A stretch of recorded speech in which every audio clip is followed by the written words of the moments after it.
Some of the content of Patriots Unfiltered may not be suitable for all audiences. Listener discretion is advised. The world's original podcast. Welcome to Patriots Unfiltered. After an extensive interview process, we decided to stay with Matt Patricia. What do you do? Right? What do you do? You're not a guru. What do you do? He reported, I think it was him, that Bill had signed off on it as well.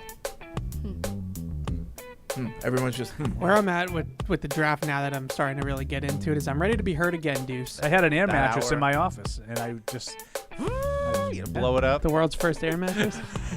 Wow, this guy. They have air back it's then? actually made out of straw. Why do you chime in as if you're younger than me?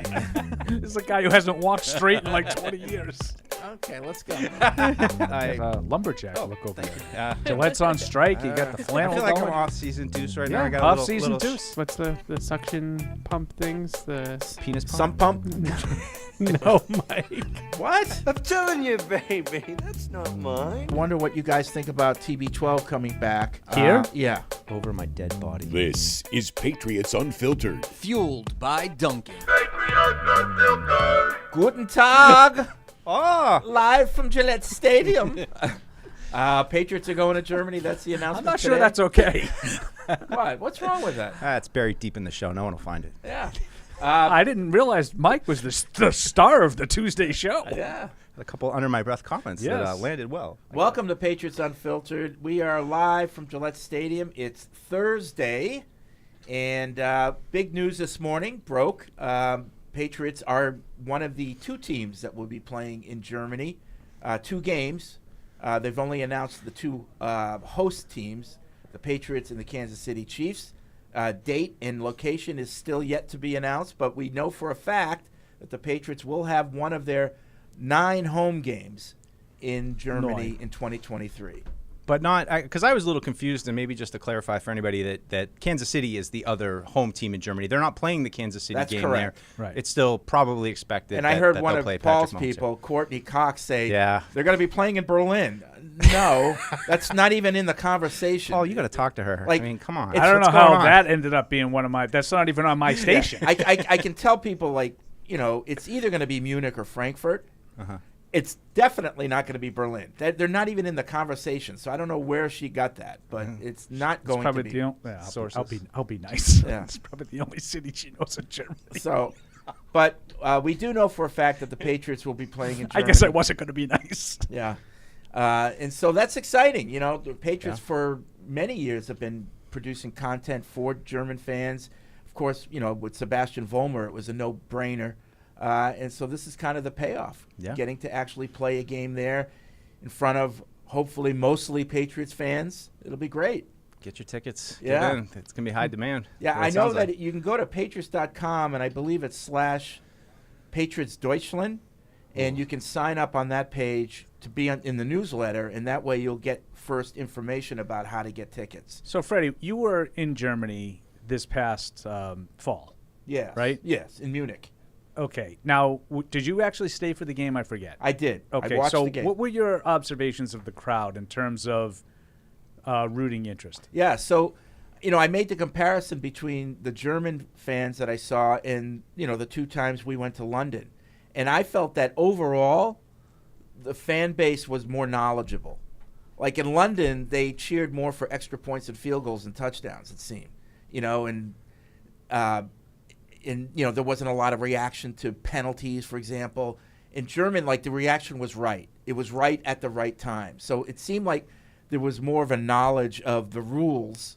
Yeah. In Germany. Okay, so a more knowledgeable crowd, but in terms of rooting interest, it was Seattle and Tampa, Bay. right? Yeah. Tampa. So Tampa was the Tampa home was team. the host team, but I Now, thought did it was you feel like 50-50. Okay, so Yeah. that's what I was wondering. Yeah, Seattle traveled very well for that game. Like in London, I think the Patriots had a distinct edge in the crowd. Yeah. I thought it was pretty much 50-50. I mean, did it feel specific teams, or did it just feel like we're very happy to Oh, be no, here? when you look at, you know, like that if kind of cheering. just like, the jersey count, Yeah. there was just as much, you know, the green and the fluorescent green and blue, and then the Tampa colors. Yeah. You know? Fred forgot what the colors were, so he just went No, with the Tampa colors. it's like, I don't know what you would call their blue. It's Tampa? No, I said Tampa colors, but Yeah. I'm lost now. Oh, well, Tampa is pewter and whatever. Pewter. Yeah, That was the word I pewter. was looking for. Yeah.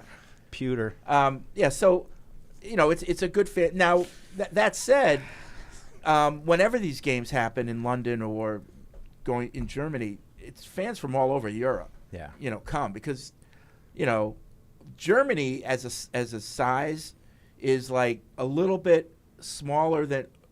bigger than New Mexico and a little bit smaller than Wyoming. Wow, That's really? the whole country. That's crazy. So realize. Europe is smaller than the United States. So it's not a big deal for someone in France to go to Germany. Well, I'm already hearing from listener Tom Shaw Mellers, who was talking. He'd like to go, so he's a UK guy. Yeah. It seems like it's a nice touch point. Get everybody there. Yeah. I mean, obviously tickets aren't on sale yet, but I'm sure, when they do go on sale. What kind of events did the NFL do events? Did the teams do events there? Yeah, we had our own pub. All the home market teams had their pubs, so the four of us had pubs, and they were packed every night. And we'll do the same thing. I'm thinking that because of the time difference, it's perfect for us to do our show while we're there. We'll have a pub, and we'll do it live at the pub at 6 p.m. It'll be noontime here. Perfect. It'll be perfect. I'm not wearing lederhosen. I'm just putting that out there. You now. might have to. I don't know. We might all all right, have. fine. I will. Actually, in Frankfurt, they don't wear lederhosen. Oh no. That's more the Bavarian, Southern German. So Munich. What would I be wearing then? Well, we'll Short see. shorts. Yeah. We'll see. I don't know. It's time to Man on the dance. Strasser. I don't know. No one wants to see that. Lederhosen isn't big. That's not Frankfurt. All right, good. I'm That's- gonna start getting right with all this stuff. I don't want to go in there like a dumb American. It's a not good knowing. thing. Yeah, we won't I be know. noobs. We'll have Fred to teach us.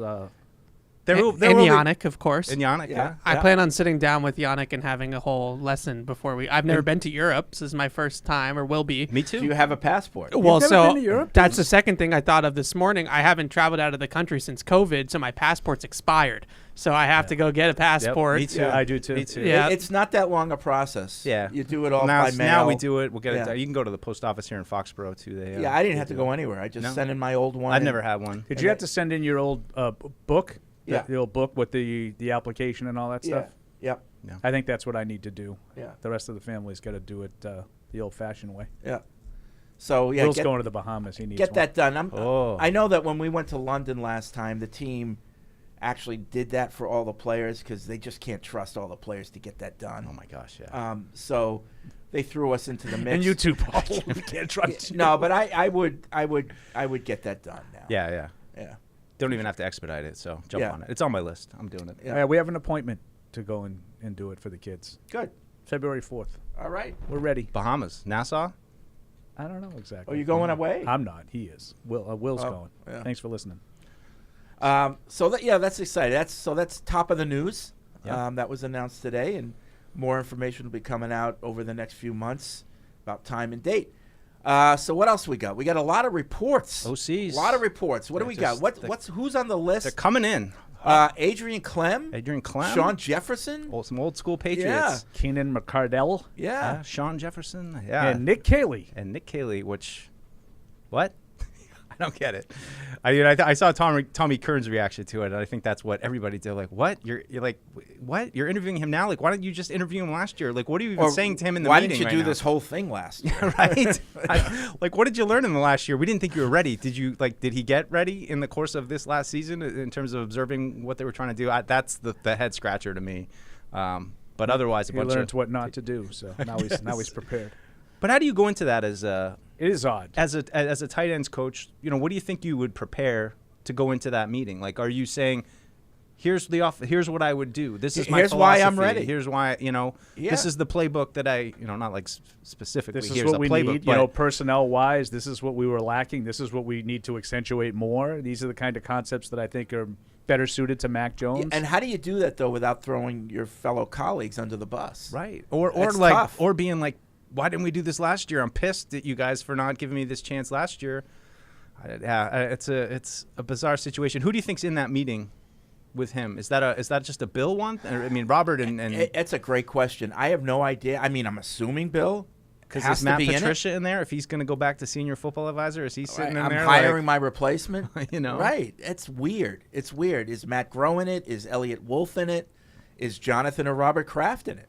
I have also no wonder idea. if they pull Fears, Dante Scarnecchia. Like, do they pull some of the retired guys that have obviously been around the block 100 million times and know what they're looking at and what they're talking about? Okay, so that's two questions we need to ask Dante. It's that one, and then there was another question. What is the associate head coach? Right. What is that? So what do you do? exactly We need to entail? get him on the phone.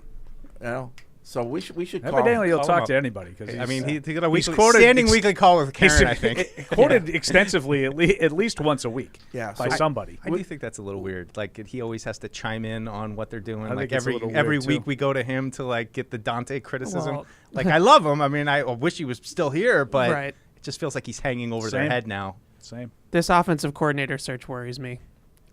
I don't like it.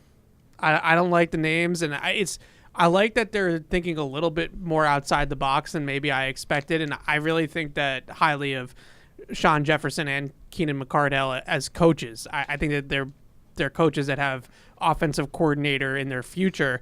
But I think for this team right now, you need somebody that's done it before. Like, you need somebody that's called plays in an NFL game, that's coached quarterbacks. I think that last part especially. At least if he had, like, as Greg Bedard likes to say, touched the quarterback, which makes me uncomfortable. But at least if he had ever worked with the quarterback. Yeah. It just feels to me like you are in a situation where you're trying to fix your third-year quarterback with a guy that is also trying to learn on the job of how to be an offensive coordinator. Now, if you told me that Bill O'Brien's coming and Keenan McCardell is going to be the receivers coach and pass game coordinator, that's a different conversation. Or Adrian Clem's going to come and coach the offensive line. That's a different conversation. But if as those guys being the guys at offensive coordinator, I know everybody was new at it at some point, but they don't need it. You can't have a new guy right now. Well, here's the other thing. When you ask, who's involved in these interviews, is Gerard Mayo involved? Right. Is that part of his new thing? That's a good one. Does Gerard Mayo have a new thing? Right. Yeah. Right. These are a lot of questions. Yeah. yeah. Evan, are you intrigued at all by? I mean, I totally agree with your point. Are you intrigued at all, though, with Sean Jefferson? I know you were kind of like Kingsbury, get him in here. Jefferson's been with him. I mean, I know he's not Kingsbury, but I like the idea of some of the concepts and some of the ideas that a guy like McCardell or Sean Jefferson could bring to the table. I just have hesitation with the fact that none of these guys have actually called plays in an NFL game. And on top of not ever calling plays, they have coached under guys that are there because of their offensive acumen. In Arizona, Sean Jefferson is there with Cliff Kingsbury, who's the whole offense. And then in Minnesota, KOC is running the whole. That's why he was hired by the Vikings, was to run the offense. So how much say does Keenan McCardell have in what's going on when KOC is on the job because of his offensive background? I just have a lot of hesitations with that. And then you have people saying, oh, well, Keenan McCardell, look at what he did with Justin Jefferson. So he deserves credit for Justin People Jefferson. don't really say that, Well, do they? and what did he do? Fred had his eye on Justin Jefferson. I mean, I would give, in all seriousness, I'd give Fred every bit as much credit for Justin Jefferson as I would Keenan McCardell. Or Because they had the same amount of impact on his career. Sean Jefferson, Calvin Johnson's been very vocal about what a great coach Sean Jefferson is. We were joking about it on the way down here. Calvin Johnson, he needed coaching. What are you coaching him on? He's a top. Well, he's one of the Sean all-time Jefferson greats. can come here, but he cannot wear spandex. No, I know you don't. That makes you very uncomfortable. I Comes know. running at you. It's like the produce Oh section of man, the you've been grocery scarred store. for life. Do you think they're asking him about that in the interview? I think to Evan's point, though, it sounds like they're filling out the committee and not we're going to hire an offensive coordinator. Like it feels more like Adrian Clem. Like, wow, he's got a lot of experience on the offensive line. He's been an associate head coach. I'm a hard no on Adrian Clem. The other guys Why? I can talk Why? about because I don't like what happened to him in Pittsburgh. Yeah, That rubbed me the Pittsburgh wrong rap way. is not great. Refresh my memory. what happened in Pittsburgh? He took a job in the middle of the season. Well, not in the middle of the season. Toward the end of the season, he was openly soliciting other jobs, and Tomlin found out about it and said, no, you don't have to wait till the end of the season. You can go now. Oh, yeah, that's not good. Oh, okay. Yeah. So Plus, I don't have any at interest in that. At Oregon this past year, and I'm sure if he gets hired, you'll hear about how great their offensive line was this past year. They were also absolutely loaded with talent on the offensive line that Mario Cristobal recruited to Oregon before he left. And those guys are all in the draft this year, and they're all going to be drafted at some point in the draft process. So the Oregon had a good offensive line. Their stats were really good, but they also had immense talent on the offensive line that really helped out as well. So I don't know. I just keep coming back to the same thing. I want somebody that is established, that's been there before, that's done it, because they have so much to fix from what happened last year that I just don't want somebody that's learning on the fly. That really worries me. But I do like these names. Like, they're doing some work. They're doing some homework. They're looking into guys that, so they're these are names that we didn't come up with, The So names that Mike Reese came up with. Yeah, McCardle was on his list. I don't know. So was Jefferson. So somebody told him those things. Yeah, exactly. We didn't have to Evan, take how do it down you- to that how do you- road. No, but Sorry. I like that they're going out of the the normal boxes and And yet still Patriots guys that, Well, have, that that's have the been here thing, that they're and familiar with. I'm going to really surprise you, Fred. I'm going to defend Bill a little bit here, because I heard a lot of criticism for that yesterday. On my shows, on my station, Fred. Yep. Why does it always have to be someone? Well, he played for Bill in Cleveland, or he was with the Patriots back in the '90s, or he's got some. Because that's how it works. Like, there's not very many coaches out there that say, you know what, I have my eye on this Evan Lazar guy, and I think he can coach offense for me. I've never met him, but I like the way he Never worked with writes. him. So I'm just going to hire him, sight unseen. Like, it doesn't work that way. Like, to me, those guys, yeah, they have a connection to Belichick. He knows them. But it's not the same as hiring your son to be the defensive coordinator. Yeah. Like there's got to be some level of familiarity. It's like Doug Marrone. Yeah. It seems to me Doug Marrone was, in case of emergency, break glass. Like, he always knew he was there. And the minute the season ended, it seemed like he targeted Doug Marrone. I don't know if he's going to end up back here, but he definitely. Who are we talking about? The guy in New Orleans? Doug Marrone is Doug his Marrone. name is out there. Yeah. As an offensive coordinator? No, as line coach. He's I keep hearing everybody's tied to Doug Marrone. Keenan McCardell was on his staff in Jacksonville, so there's a connection there, and that might help. Bill O'Brien is obviously that's a well-known story of how tight Doug Marrone and Bill O'Brien. Well, are. maybe that's why Bill talked to Marrone. And again, this is just reports. We don't know this. I didn't know that Bill talked to Doug Yeah. Marrone about any job. There's a report that that's he went news to me. There's a report he went to New Orleans to talk to him. Okay, I didn't know I didn't that. know that either. I didn't know that. That's why I was And like, it could be just to confused. get info about these other guys, or it could be to talk to him about coming over here. I don't know. I do like that element of, maybe all these guys are offensive coordinator candidates. Maybe they're not. And I like the idea that if possibly they're not, because they need. We keep talking about Yeah, it. it's They like- need an entire, Hey, really listen, offensive coaching staff. If you don't become our OC, would you be interested in the line? Right. You bring that up. Which in many ways I don't say is as important, but it's not far behind. And I think for some of us that are like, well, just put Matt Patricia back on the offensive line, and I don't know if that's good enough. I think Bill the O'Brien, biggest issue Doug was Marrone, that old I'll line. take that. Yeah. For sure. But that's what I'm looking at, right? That's what I want, because both those guys have been coaching that for 20 years. These guys that have And never that's done what it the before Patriots should be getting, right? Right. Yeah. The Patriots shouldn't be one of those teams that has to give somebody their first shot. Right. Right. Especially last year, you can't have guys that are trying to figure it out. I think that the players these days smell blood in the water, and somebody, to Evan's point, who's coached it for 10 years, comes in, knows exactly what they want to do, how they want to do it, and you just got to get on board or you're not. And if there's a new guy who's like, all right, I know I haven't called plays before, it's kind of, hey, here we go again. We got to sit and let this guy figure it out. I agree, but I also just wonder if this is all for Setting show up a somewhat, staff. and then we're going to get Bill O'Brien. And It is interesting that they've interviewed 2 wide receivers coaches, because I've been vocal about the wide receiver play this past season and Troy Brown, and looking at that a little bit closely. Now they're interviewing 2 guys that have that coach basically exclusively wide receivers in their careers, and you wonder if there's something going on there as well, that Troy Brown might not And I'd be here. more interested in that. Maybe these guys are experienced doing what they do.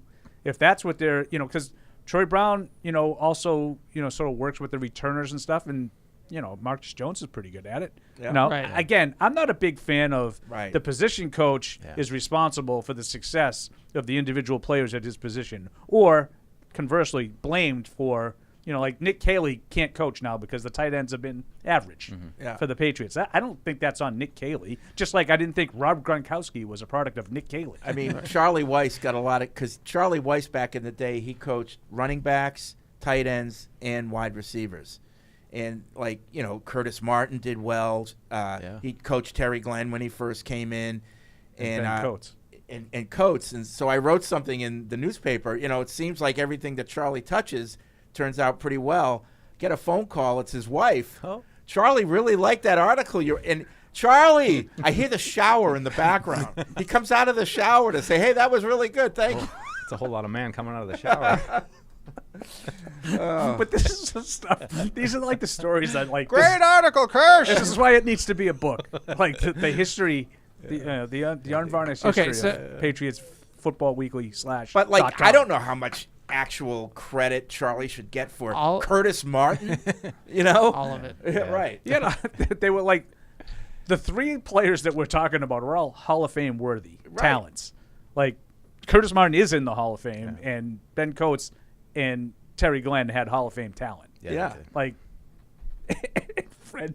Ooh, Charlie White seems great. It worked. When it comes to wide receiver development, though, that I think is more on the maybe not production, but development. I think speaks more to the coach. I would agree with position, that. Right? And to your point, Evan, you do a lot with the the concepts and the X's and O's, and how many times you pointed out this year that the wide receiver route running was a problem, not just Huge where problem. they ended up being, but how they actually got there. Yeah. And The pace. that is something I think that you could, legitimately Timing, second guess the spacing, coaching of. where How many they were times breaking off routes, the depths that they were breaking Yeah, the routes we off talked at. about that. Like, it's not working in games. What does practice look like? Because usually if it looks wrong in the game, it probably looked wrong in practice. Such a great question. I just what wonder are that what all are these practices looking like? every time Mac went up to the podium after a practice, that was what I really was wondering. It's just how did it really go this week? Like, how did you do you really feel like you're getting it, or do you feel? Right. I mean, only the guys there could answer it, but I think it's a great. It's hard question. to believe that they get to the game and they just collapse. And that's why I got to imagine that the struggles were very much present in practice, and that's hopefully part of the reason they've recognized we have to. So there was one little item of note that I thought kind of flew under the radar yesterday from Ian Rappaport, talking about Bill O'Brien still considered to be the front runner, but at the end he sort of threw in there, he's still considered the front runner. He's been the offensive coordinator in New England before, worked with quarterbacks. Currently the offensive coordinator at Alabama, and he's out. And I just gave you the Alabama there. I felt that. Alabama, and he's currently recruiting. Now, technically, they're just like the NFL coaches. Their contracts don't end until a certain time, and I think in college it's February. But if you're Nick Saban and you know he's leaving, do you want him out recruiting? Not really. No, what's he selling them? He's not selling them his offense. So I thought that was interesting that Rappaport mentioned. I don't know if he just kind of threw that out there. Crabsheet does have ties to Alabama. He used to coach, cover Alabama before he came to the Herald and started covering the Patriots. So I didn't just dismiss that.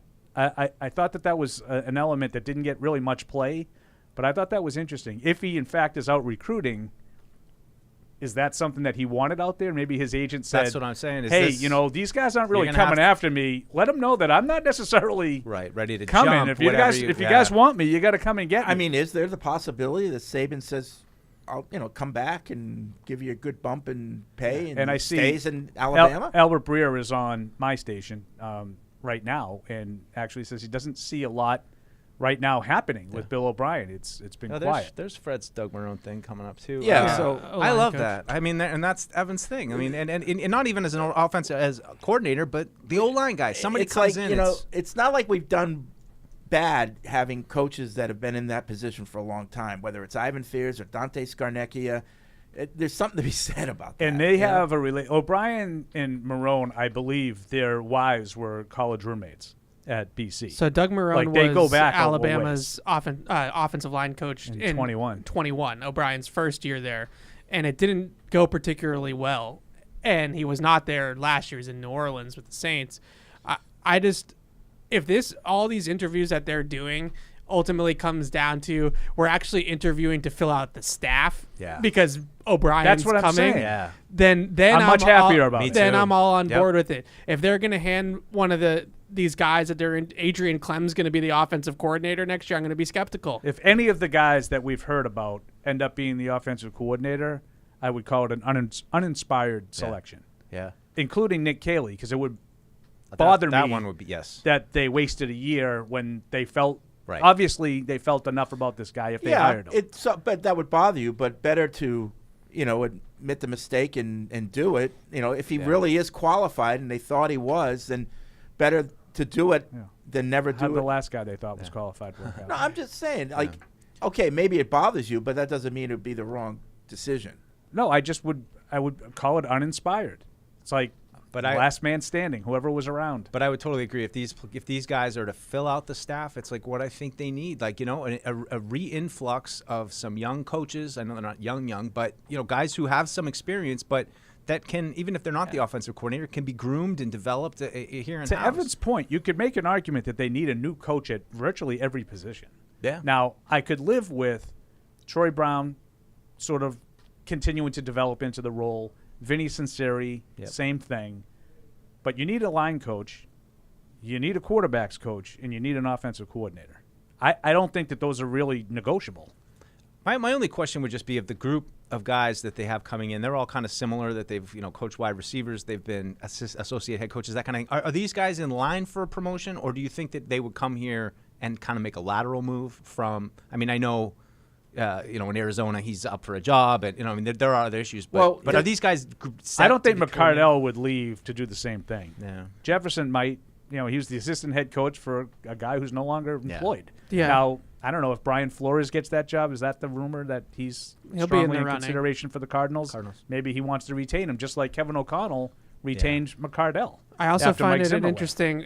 Let's stick with O'Brien. If O'Brien's the hire, and he has a good season with the Patriots next year, then teams are going to come calling for him to be a head coach. So maybe you have Keenan McCardell learn under Bill O'Brien for a year, and now you're passing that torch to Keenan McCardell. Right, and that's why I don't mind Playing it a if little these guys are three-dimensional chess. Yes, Yeah. Right. But that to me is not chess. That's the way the NFL works. Right. Well, Right. have Everywhere else. Yeah, have your replacement in place. And then you kind of say that we're going to make you wide receiver / pass game coordinator, and then you'll get the play call sheet when Bill gets a head coaching job, because we know he's probably going to, right? So that'll be your job in a year or two. Fine. I'd like that. I'd like that. If they brought in guys with that kind of experience, if you have Doug Marrone and Keenan McCardell or Sean Jefferson, whoever, and then you have Bill O'Brien, then you're sort of leading the offense, and if it works, which is what you want, obviously. I know that's what we're. Now I have options. I know. Well, that's what we're breezing by. It's like, I'm not chasing the plane to keep Josh from going to Indy. Like if I Bill- have options. Right. If Bill O'Brien does a good enough job that he's gonna get a head coach offer, then that season, let's go. That's what we want.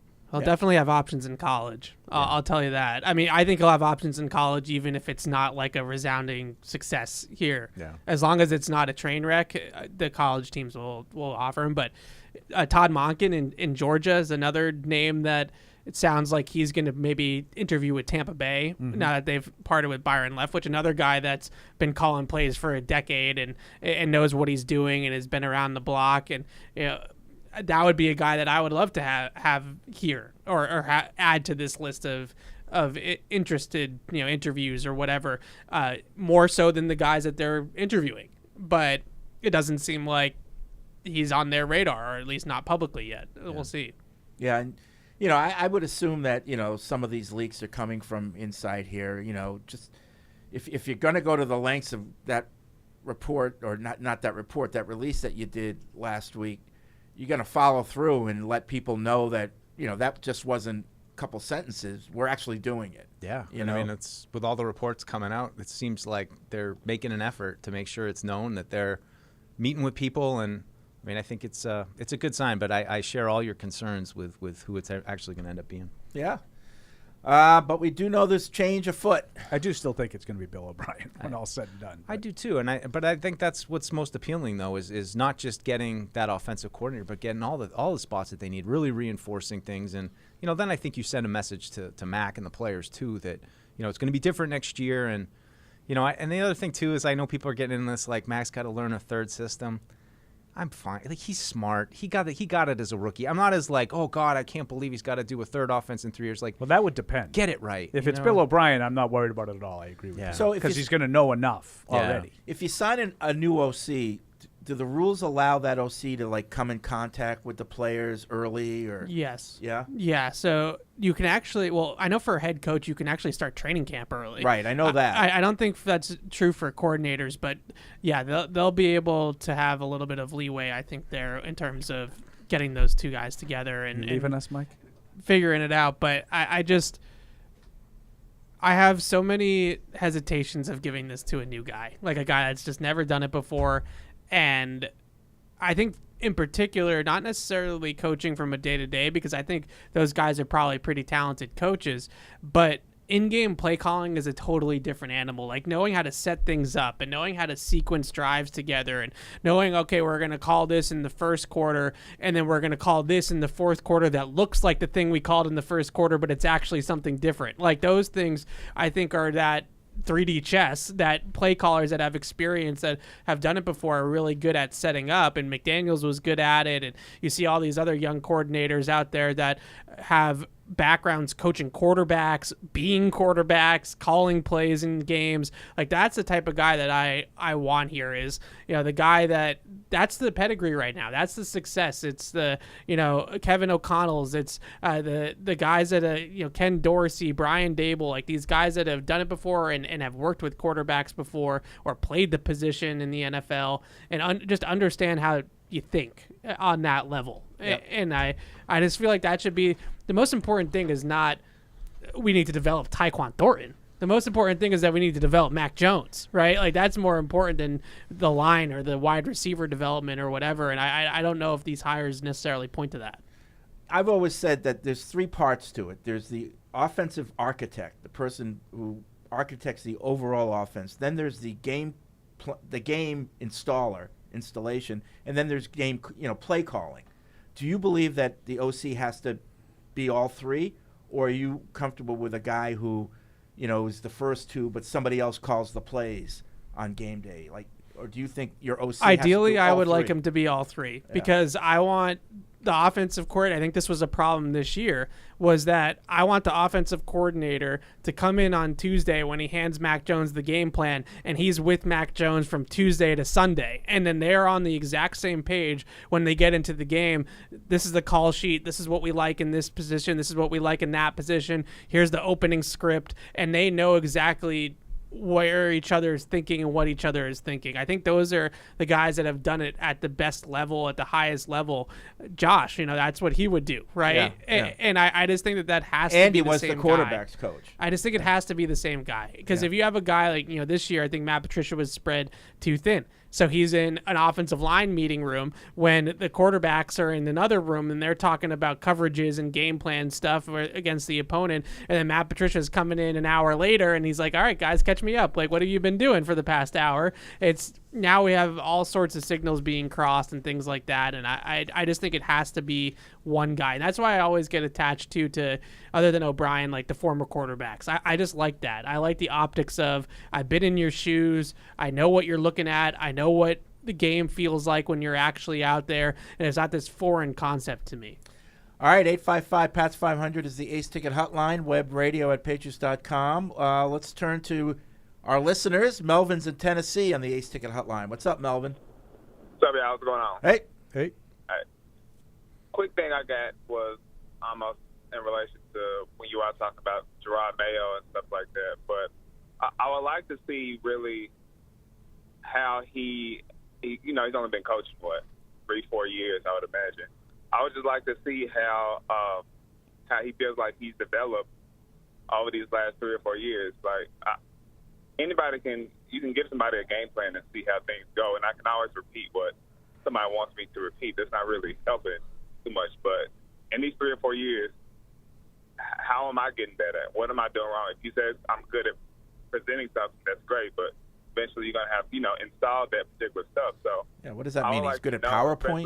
No point of being on the bill if you're not going to, quote unquote, open up your world to me, whatever that means. But I would like to see what are the things that you do, what made you so great, and so I can get some of that so I can be successful in the things that I want to go forward with. So I think, obviously, as you're getting older, you want more help, not less help. So I hope going forward, this what this year taught him. It's good to have your, people that you trust, but you really need to get people developed, get people trained up so that, you know, the pressures, I mean, you can't do everything by yourself. You need people that can implement what you're saying Yeah. things and develop people. I think over the years, Bill's done a good job of that.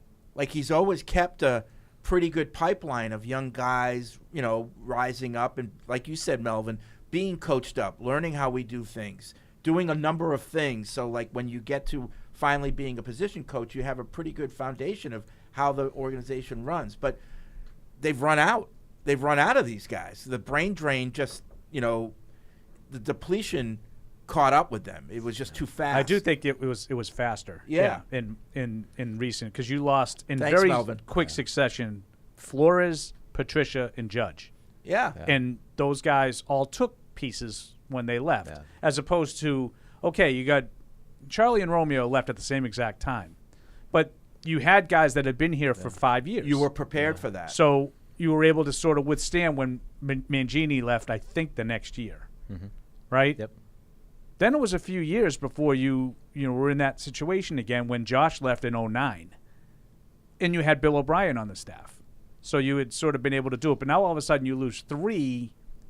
I mean, help me out with my chronology, but 3 in 3 years? Yeah, I would also. I was watching that NFL Films thing with Skarnecchia and Ivan Fears in the trophy room that they shot, the little segment, and it just kind of put into perspective how much experience and knowledge they lost when those two guys retired. And they're not head coaches, but they might as well have been head coaches, right? And to have those two guys walk out the building, and I thought what was interesting too about that segment was that they pointed out that Dante Skarnecchia actually survived, I think, 3 coaching regimes in New England. Like, he was with Parcells, with Carroll, and then stuck around for Bill, right? Yeah. So I think even before it goes way Parcells. before that. right, yeah. So I mean, just think about how respected and how much information and knowledge he must have had, and his coaching acumen that 4 or 5 Patriots head coaches all wanted to keep this guy on the And staff. don't discount the fact that when you have that kind of experience with Dante and Ivan,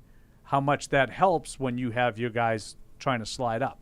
Yeah. Like, that's invaluable knowledge that you don't have now. Yeah. And plus, I think that's why Ivan was around as much as he was this year. I got to be honest with you. and plus, when you have those guys, when you're the head coach, okay, those are 2 areas I don't even have to worry about. I know it's being taken care of. It's being done the way I want it to be done. You know, the messaging is consistent. I don't have to worry about it. Yeah. You know, But can you imagine young Josh McDaniels in 2005, who wasn't in name the offensive coordinator yet, but he was the offensive coordinator in 2005? He's got Dante. Yeah. He's got Ivan Fears, Right. guys that have been around for 30 years. Right. Yeah. You know, and especially Dante because of his knowledge of the game planning and the offensive line play and all that. He knows everything. I mean, So now, you know, and I'm not trying to, like, come off as being overly sympathetic, but, like, so now Matt Patricia comes in and he's his own offensive line coach. He doesn't have this 30-year It was a bad background. situation. Yeah. That's why I say we should thank him.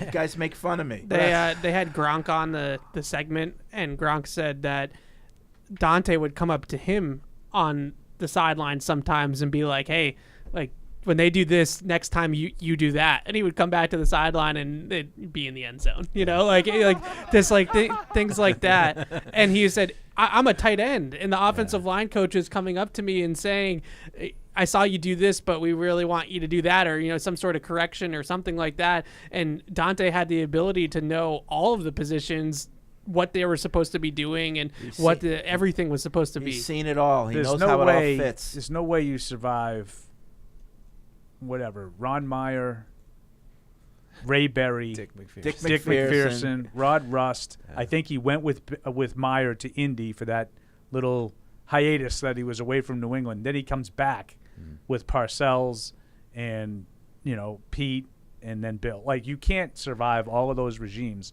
in one franchise and not know what you're doing. Yeah, Bill is Bill, but these guys had just as much as experience in the NFL and knowing everything to know about the game. And like Evan said, just it's not even just their position. They can help anywhere. And just that settling experience that you just, I mean, I think everybody by this point could look at Dante Skarnecchia and He's got it. I mean, that's what everybody. Dante. That's for so long. That's what it was. Just not sweep it under the rug. Dante will take care of the offensive line. He'll get it going. He'll get it working. It might look a little sloppy early, but And he'll by the figure way, it out. it's the same in every line of business. Having people on your staff with experience that you don't have to like tell them, you don't have to look over their shoulder. You're just confident that it's going to get done. Yeah. You trust them. We haven't even brought up Ernie either. Right. And having Same him thing. leave as well.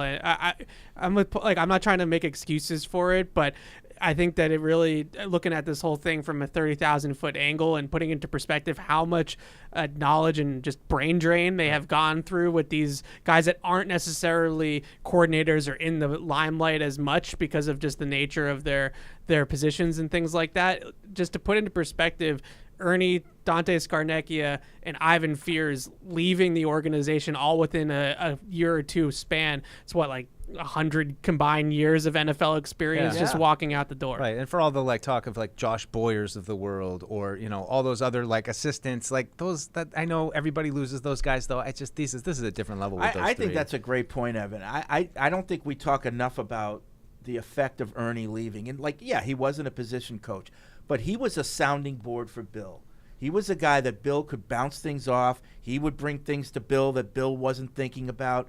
I think that was a big loss to Bill. I really do. That's why I brought up the timeline. Yeah. I know that they've always lost guys along the way. I think it's different. This latest round of losses is different than the previous ones. Yeah, but McDaniel's on the tail end of it too, kind of cleaning out the leftovers. Yeah, and like Paul said, and they took people with them. I don't. Yet. Maybe he still has or Mick back Lombardi. at quarterbacks. Or where he Mick was. Lombardi's the quarterback's coach. Who knows? Yeah. Or Carmen Brasillo, the offensive line coach, which Probably the biggest one I left out.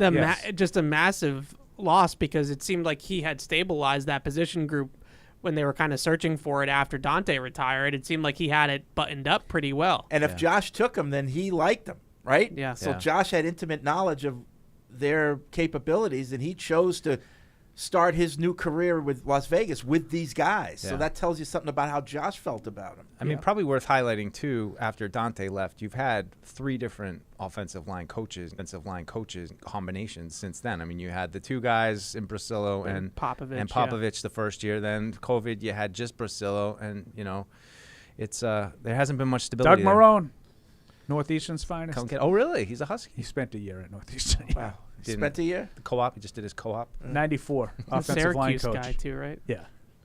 Let's get back to the phones. Todd's in North Carolina. Hey, Todd. Hey, guys, I just want to say a hearty shout-out to Mr. Kraft because I think he really pushed for this change in this coaching thing because I was really nervous that Bill would say, hey, look at that last game, go, hey, we did good enough. Yeah, that's great. So that feels pretty good to see that. Even Paul's other station, they're really giving thanks to Robert Kraft for finally putting his foot down. Yeah.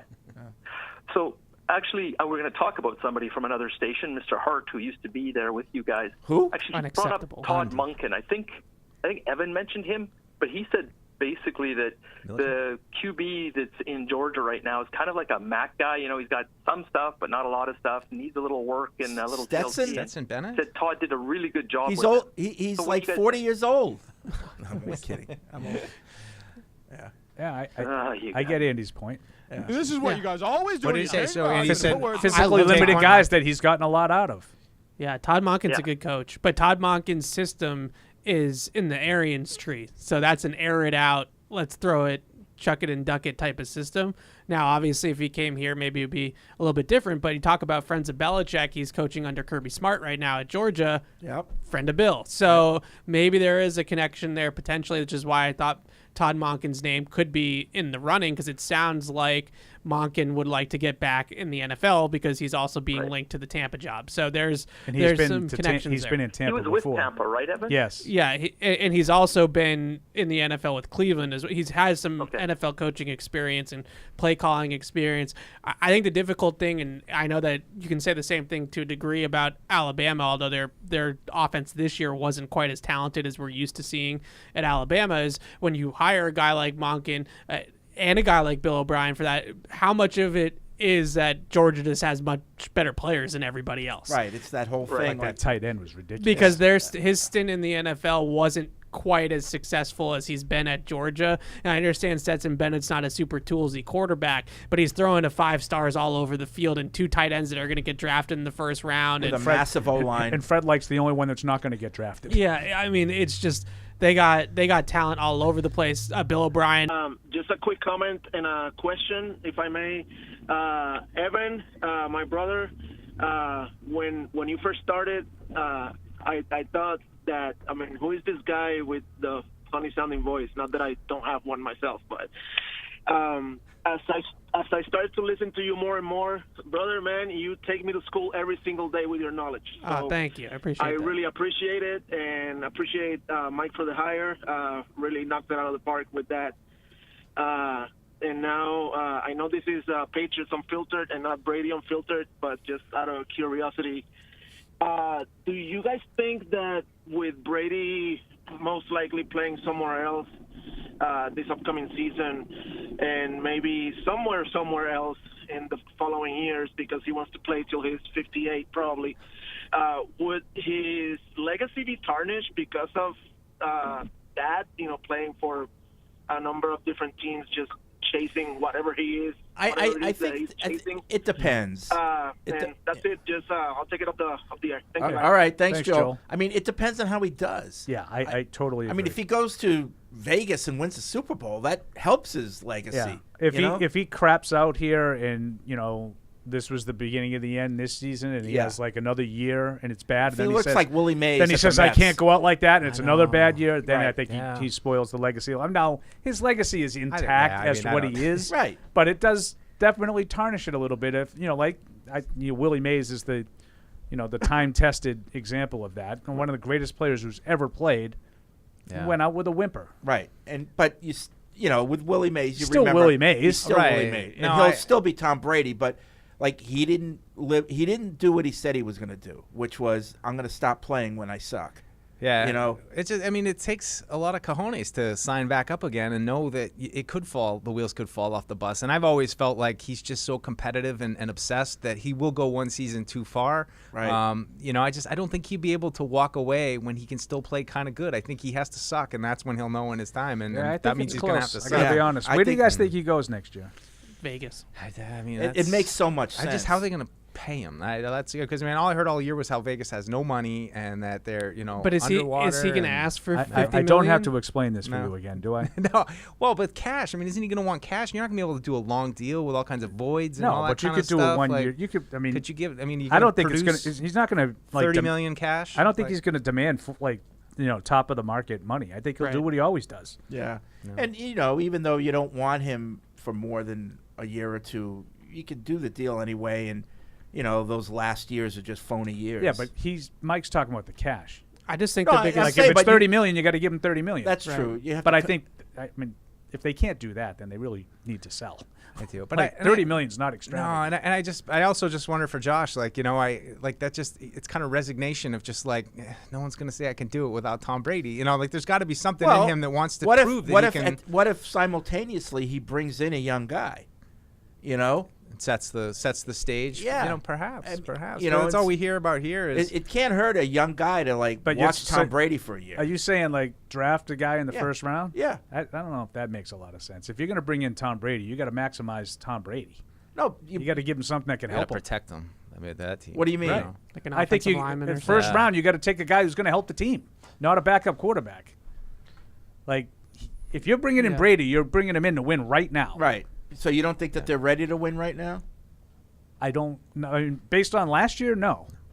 The defense is a mess. Evan's point about the offensive line is valid. I heard your mentor, Greg Bedard, talking how well the offensive line is. They got a rookie at this guard.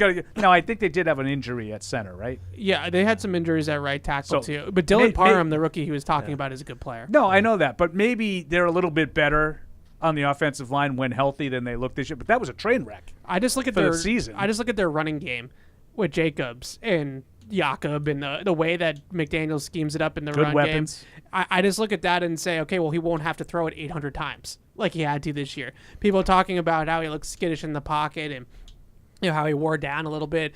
He threw it 799 times at 45 years old. 66 passes. You're going to be under pressure on Right, 15 with or 20 Micah of Parsons coming off the edge. Like, he just that was, I think, the biggest thing that they missed in Tampa this year was their running game was terrible. They couldn't run the ball at all. And if you have a 45-year-old quarterback, yeah, maybe he's got 30 good dropbacks in him a game, but he doesn't have 60 at this point of his career. Right. And with Jacobs and their under center run game and then play action off of it and Adams on the outside and Renfro in the slot, like that offense just fits so in the Raiders. like a glove. Any chance for like Sean Payton and him, say, with Carolina?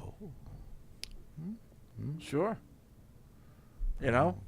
To pay both those guys. I think I'm with you guys. I think if he's going somewhere, it'll be the Raiders. But well, I mean, it seems so obvious. Like what if it does, and then that's when he's going to stink. What if in the next round this weekend, San Francisco's offense just gets exposed with Purdy? I mean, like they've got all those weapons, but Purdy just I just don't think you could ever rule out San Francisco. Right, with him that's what I'm saying. And like, the system and the people that they have around him, and it seemed like it would be easy life for him. Yeah, it would have to be a crap. Like if Purdy wins the Super Bowl. Oh, yeah.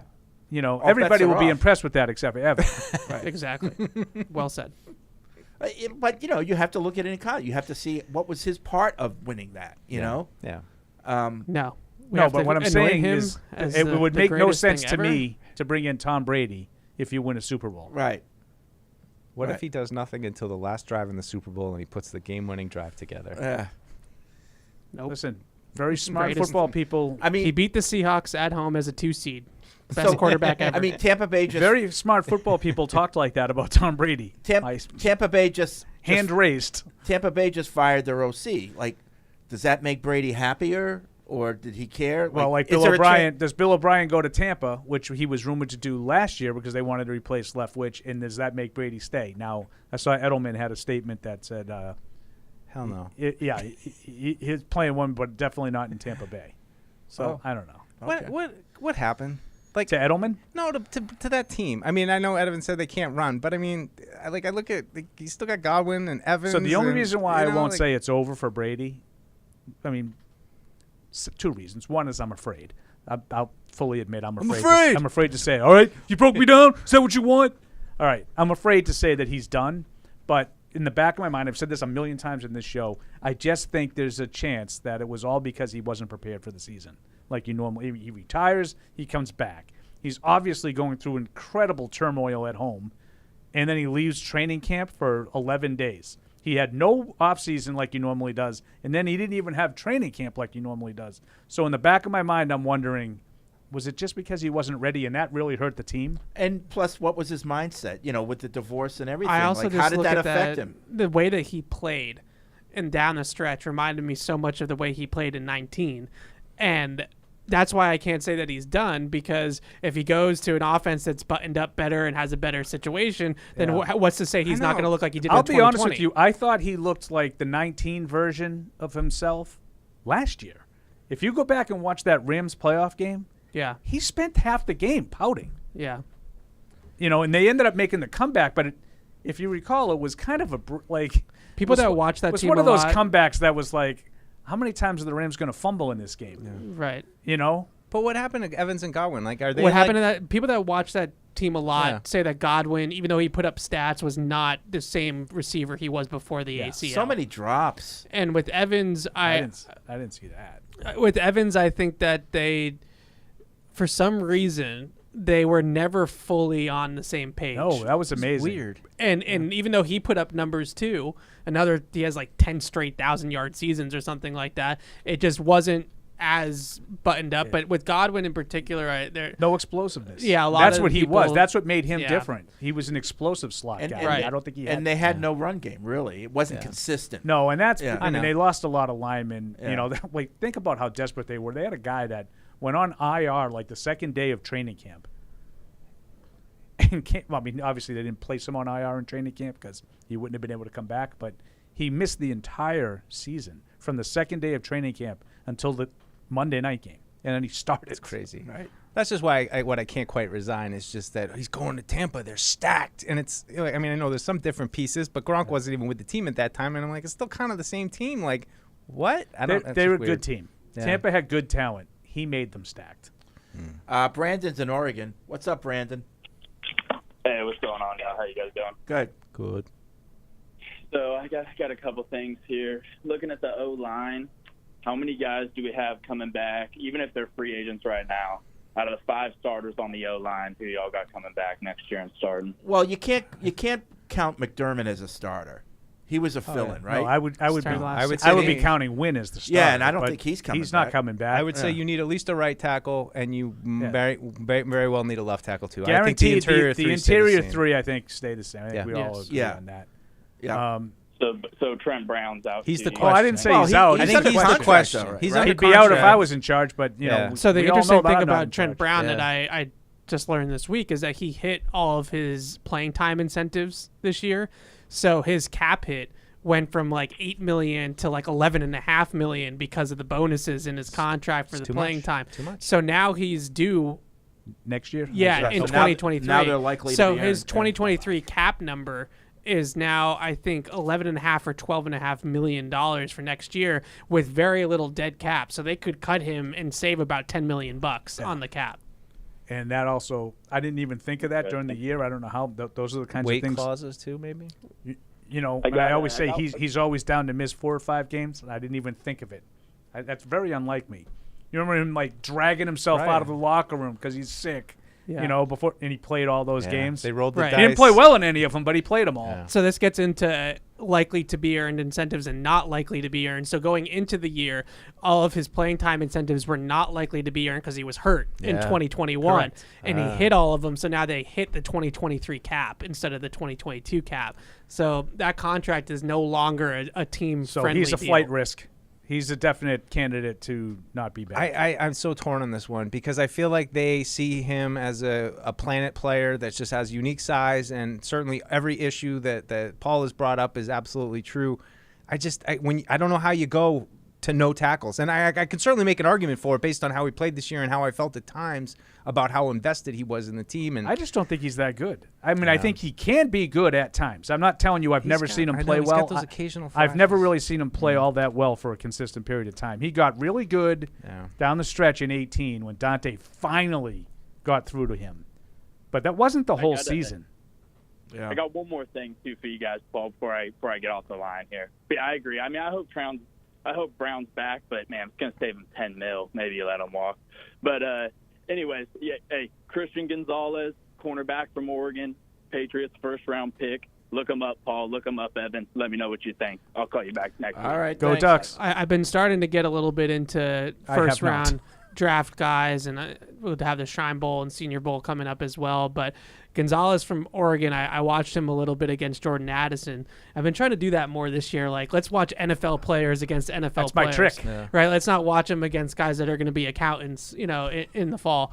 And Accountants, Sonny's car wash attendants. right. And they have a lot of this draft class, and he's one of them, the guy from Oregon, a lot of really long, bigger outside corners in this class. Like this is not a Marcus Jones cornerback class. There's going to be guys that are going to measure in at 6'1", 6'2", with length and size that can play on the outside. So this is a deeper cornerback class. There's no Sauce Gardner in this class, but it's similar to the wide receivers where from 10 to 100, there's probably going to be 15 of these guys that go off the board. So it's a good class. All right, we're going to take a break, eat some food. When we come back, more calls and emails and picks. Can't forget that here on Patriots Unfiltered. Verizon, the network America relies on, and the official 5G network of the New England Patriots. Patriot Place is the region's #1 shopping, dining, and entertainment destination. Shop your favorites, including Vineyard Vines, Express, Olympia Sports, Petco, and more. Enjoy dining at one of our 19 restaurants, including 6 String Grill and Stage, Scorpion Bar, and Bar Louie. And don't forget about the entertainment. Explore your inner artist at Muse Paint Bar, watch a movie at Showcase Cinema Deluxe, or grab a controller and start gaming at Helix Esports. For a complete directory listing, please visit patriot-place.com. How did Verizon build the fastest 5G in the world? We started by building it right with 5G Ultra Wideband. Then we gave it massive capacity and near zero lag. And it's not just fast, it's 25 times faster than today's 4G networks. This is 5G built right from the network more people rely on, only on Verizon. 5G ultra wideband available only in parts of select cities. Global claim based on open signal independent analysis. 25 times analysis by Ookla Speed Test Intelligence data Q2 2020. When someone accidentally threw away the school play costumes, Oh no. replacements were shipped with FedEx. And with picture proof of delivery, everyone could focus on the perfect opening night. FedEx, where now meets next. For residential delivery only. In sports, if you think joy only happens after you win, think again. Look at the world's most successful athletes like Serena Williams, Brooks Koepka, and Alex Morgan. They don't spend all their days grinding away. They take time to enjoy themselves, like getting together with friends over a Michelob Ultra, because they know that happiness is the key to winning, and that joy is the whole game, not just the end game. Michelob Ultra. 95 calories, 2.6 grams of carbs. It's only worth it if you enjoy it. Enjoy responsibly. AB Michelob Ultra Light Beer, St. Louis, Missouri. Some people are never content with simply being good. Not when they can be great. But it takes a big step to get there. In fact, it takes a leap of faith, a belief in what you're striving toward, and a willingness to make the commitment, day in and day out, to something bigger than yourself. Putnam is proud to partner with those who share their own commitment to performance excellence. This is Matt Light for Putnam Investments, a world of investing. There's no season better than football season. And there's no better place to get in on all of the action than with DraftKings, the official daily fantasy sports partner of the New England Patriots. To add to the thrill, DraftKings has millions of dollars in prizes up for grabs every week. So head to the app now and check it out. If you haven't tried it yet, fantasy football is easy to play. Just pick 9 players, stay under the salary cap, and pile up points for yards, touchdowns, receptions, and so much more. There's no better way to put your football knowledge to the test than to compete for a shot at $1 million in total prizes. Download the DraftKings app now and use promo code PATS to get a shot at millions of dollars in total prizes every week. That's promo code PATS to get a shot at millions of dollars in total prizes every week, only at DraftKings. Eligibility restrictions apply. See DraftKings.com for details. Patriots fans, you'll want to check out the replay on this one. Pat the Patriot is stealing the show tonight with his Bank of America mobile banking app. That's right, folks. So here we see Pat cheering, and then whammo! Is that Bank of America life plan? Looks like he's saving up for some big future moves. Planning the next vacay, huh, big guy? And wait, now he's paying back his buddy for concessions using Zelle? No penalty there. Incredible! No way! As if that double move wasn't impressive enough, now he's beefing up his account defense with security meter? Holy cannoli, what a performance! Bank of America's digital tools are so impressive, Patriot fans just can't stop banking. Learn more at bankofamerica.com/banking. You must be enrolled in online banking or download the latest version of the mobile banking app, only available on select mobile devices. Message and data rates may apply. Terms and conditions apply. Member FDIC. Want to get into the game? Get coached up at Dean College. Equipped with exclusive academic partnerships featuring the Patriots, Revolution, Providence Bruins, summer baseball, and more, our classrooms are set up for success by learning directly from the pros. Dean College has programs in communications, sports management, business, and marketing with unprecedented hands-on experiences. Our students take what they learn in the classroom and put it right to work in the marketplace. At Dean College, our students don't just play games, we run them. Visit us at dean.edu. Verizon, the network America relies on, and the official 5G network of the New England Patriots. Patriot Place is the region's #1 shopping, dining, and entertainment destination. Shop your favorites, including Vineyard Vines, Express, Olympia Sports, Petco, and more. Enjoy dining at one of our 19 restaurants, including 6 String Grill and Stage, Scorpion Bar, and Bar Louie. And don't forget about the entertainment. Explore your inner artist at Muse Paint Bar, watch a movie at Showcase Cinema Deluxe, or grab a controller and start gaming at Helix eSports. For a complete directory listing, please visit patriot-place.com. How did Verizon build the fastest 5G in the world? We started by building it right with 5G ultra wideband. Then we gave it massive capacity and near zero lag. And it's not just fast, it's 25 times faster than today's 4G networks. This is 5G built right from the network more people rely on, only on Verizon. 5G ultra wideband available only in parts of select cities. Global claim based on open signal independent analysis. 25 times analysis by Ookla Speed Test Intelligence data Q2 2020. When someone accidentally threw away the school play costumes, Oh no. replacements were shipped with FedEx. And with picture proof of delivery, everyone could focus on the perfect opening night. FedEx, where now meets next. For residential delivery only. In sports, if you think joy only happens after you win, think again. Look at the world's most successful athletes like Serena Williams, Brooks Koepka, and Alex Morgan. They don't spend all their days grinding away. They take time to enjoy themselves, like getting together with friends over a Michelob Ultra, because they know that happiness is the key to winning, and that joy is the whole game, not just the end game. Michelob Ultra. 95 calories, 2.6 grams of carbs. It's only worth it if you enjoy it. Enjoy responsibly. AB Michelob Ultra Light Beer, St. Louis, Missouri. Some people are never content with simply being good. Not when they can be great. But it takes a big step to get there. In fact, it takes a leap of faith, a belief in what you're striving toward, and a willingness to make the commitment, day in and day out, to something bigger than yourself. Putnam is proud to partner with those who share their own commitment to performance excellence. This is Matt Light for Putnam Investments, a world of investing.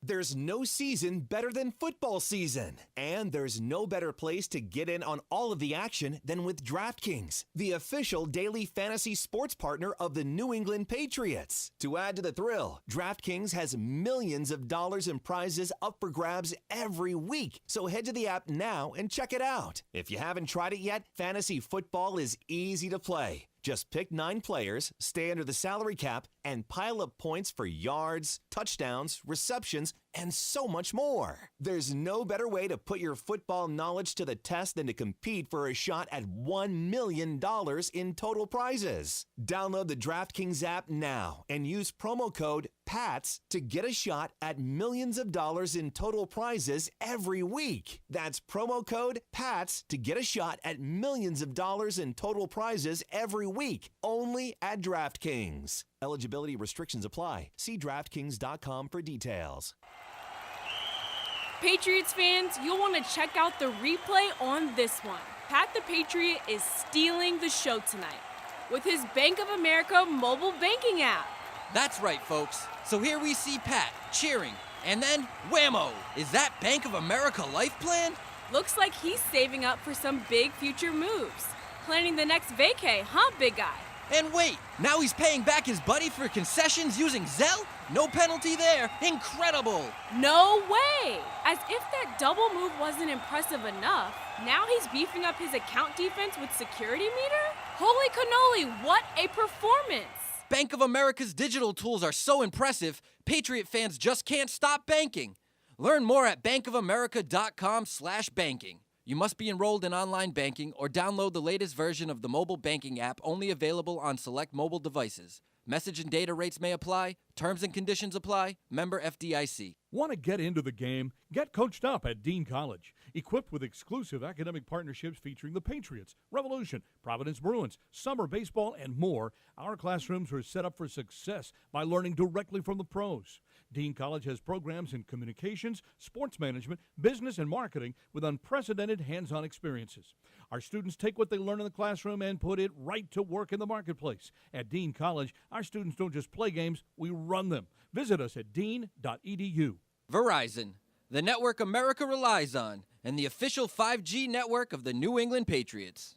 Patriot Place is the region's #1 shopping, dining, and entertainment destination. Shop your favorites, including Vineyard Vines, Express, Olympia Sports, Petco, and more. Enjoy dining at one of our 19 restaurants, including 6 String Grill and Stage, Scorpion Bar, and Bar Louie. And don't forget about the entertainment. Explore your inner artist at Muse Paint Bar, watch a movie at Showcase Cinema Deluxe, or grab a controller and start gaming at Helix eSports. For a complete directory listing, please visit patriot-place.com. How did Verizon build the fastest 5G in the world? We started by building it right with 5G ultra wideband. Then we gave it massive capacity and near zero lag.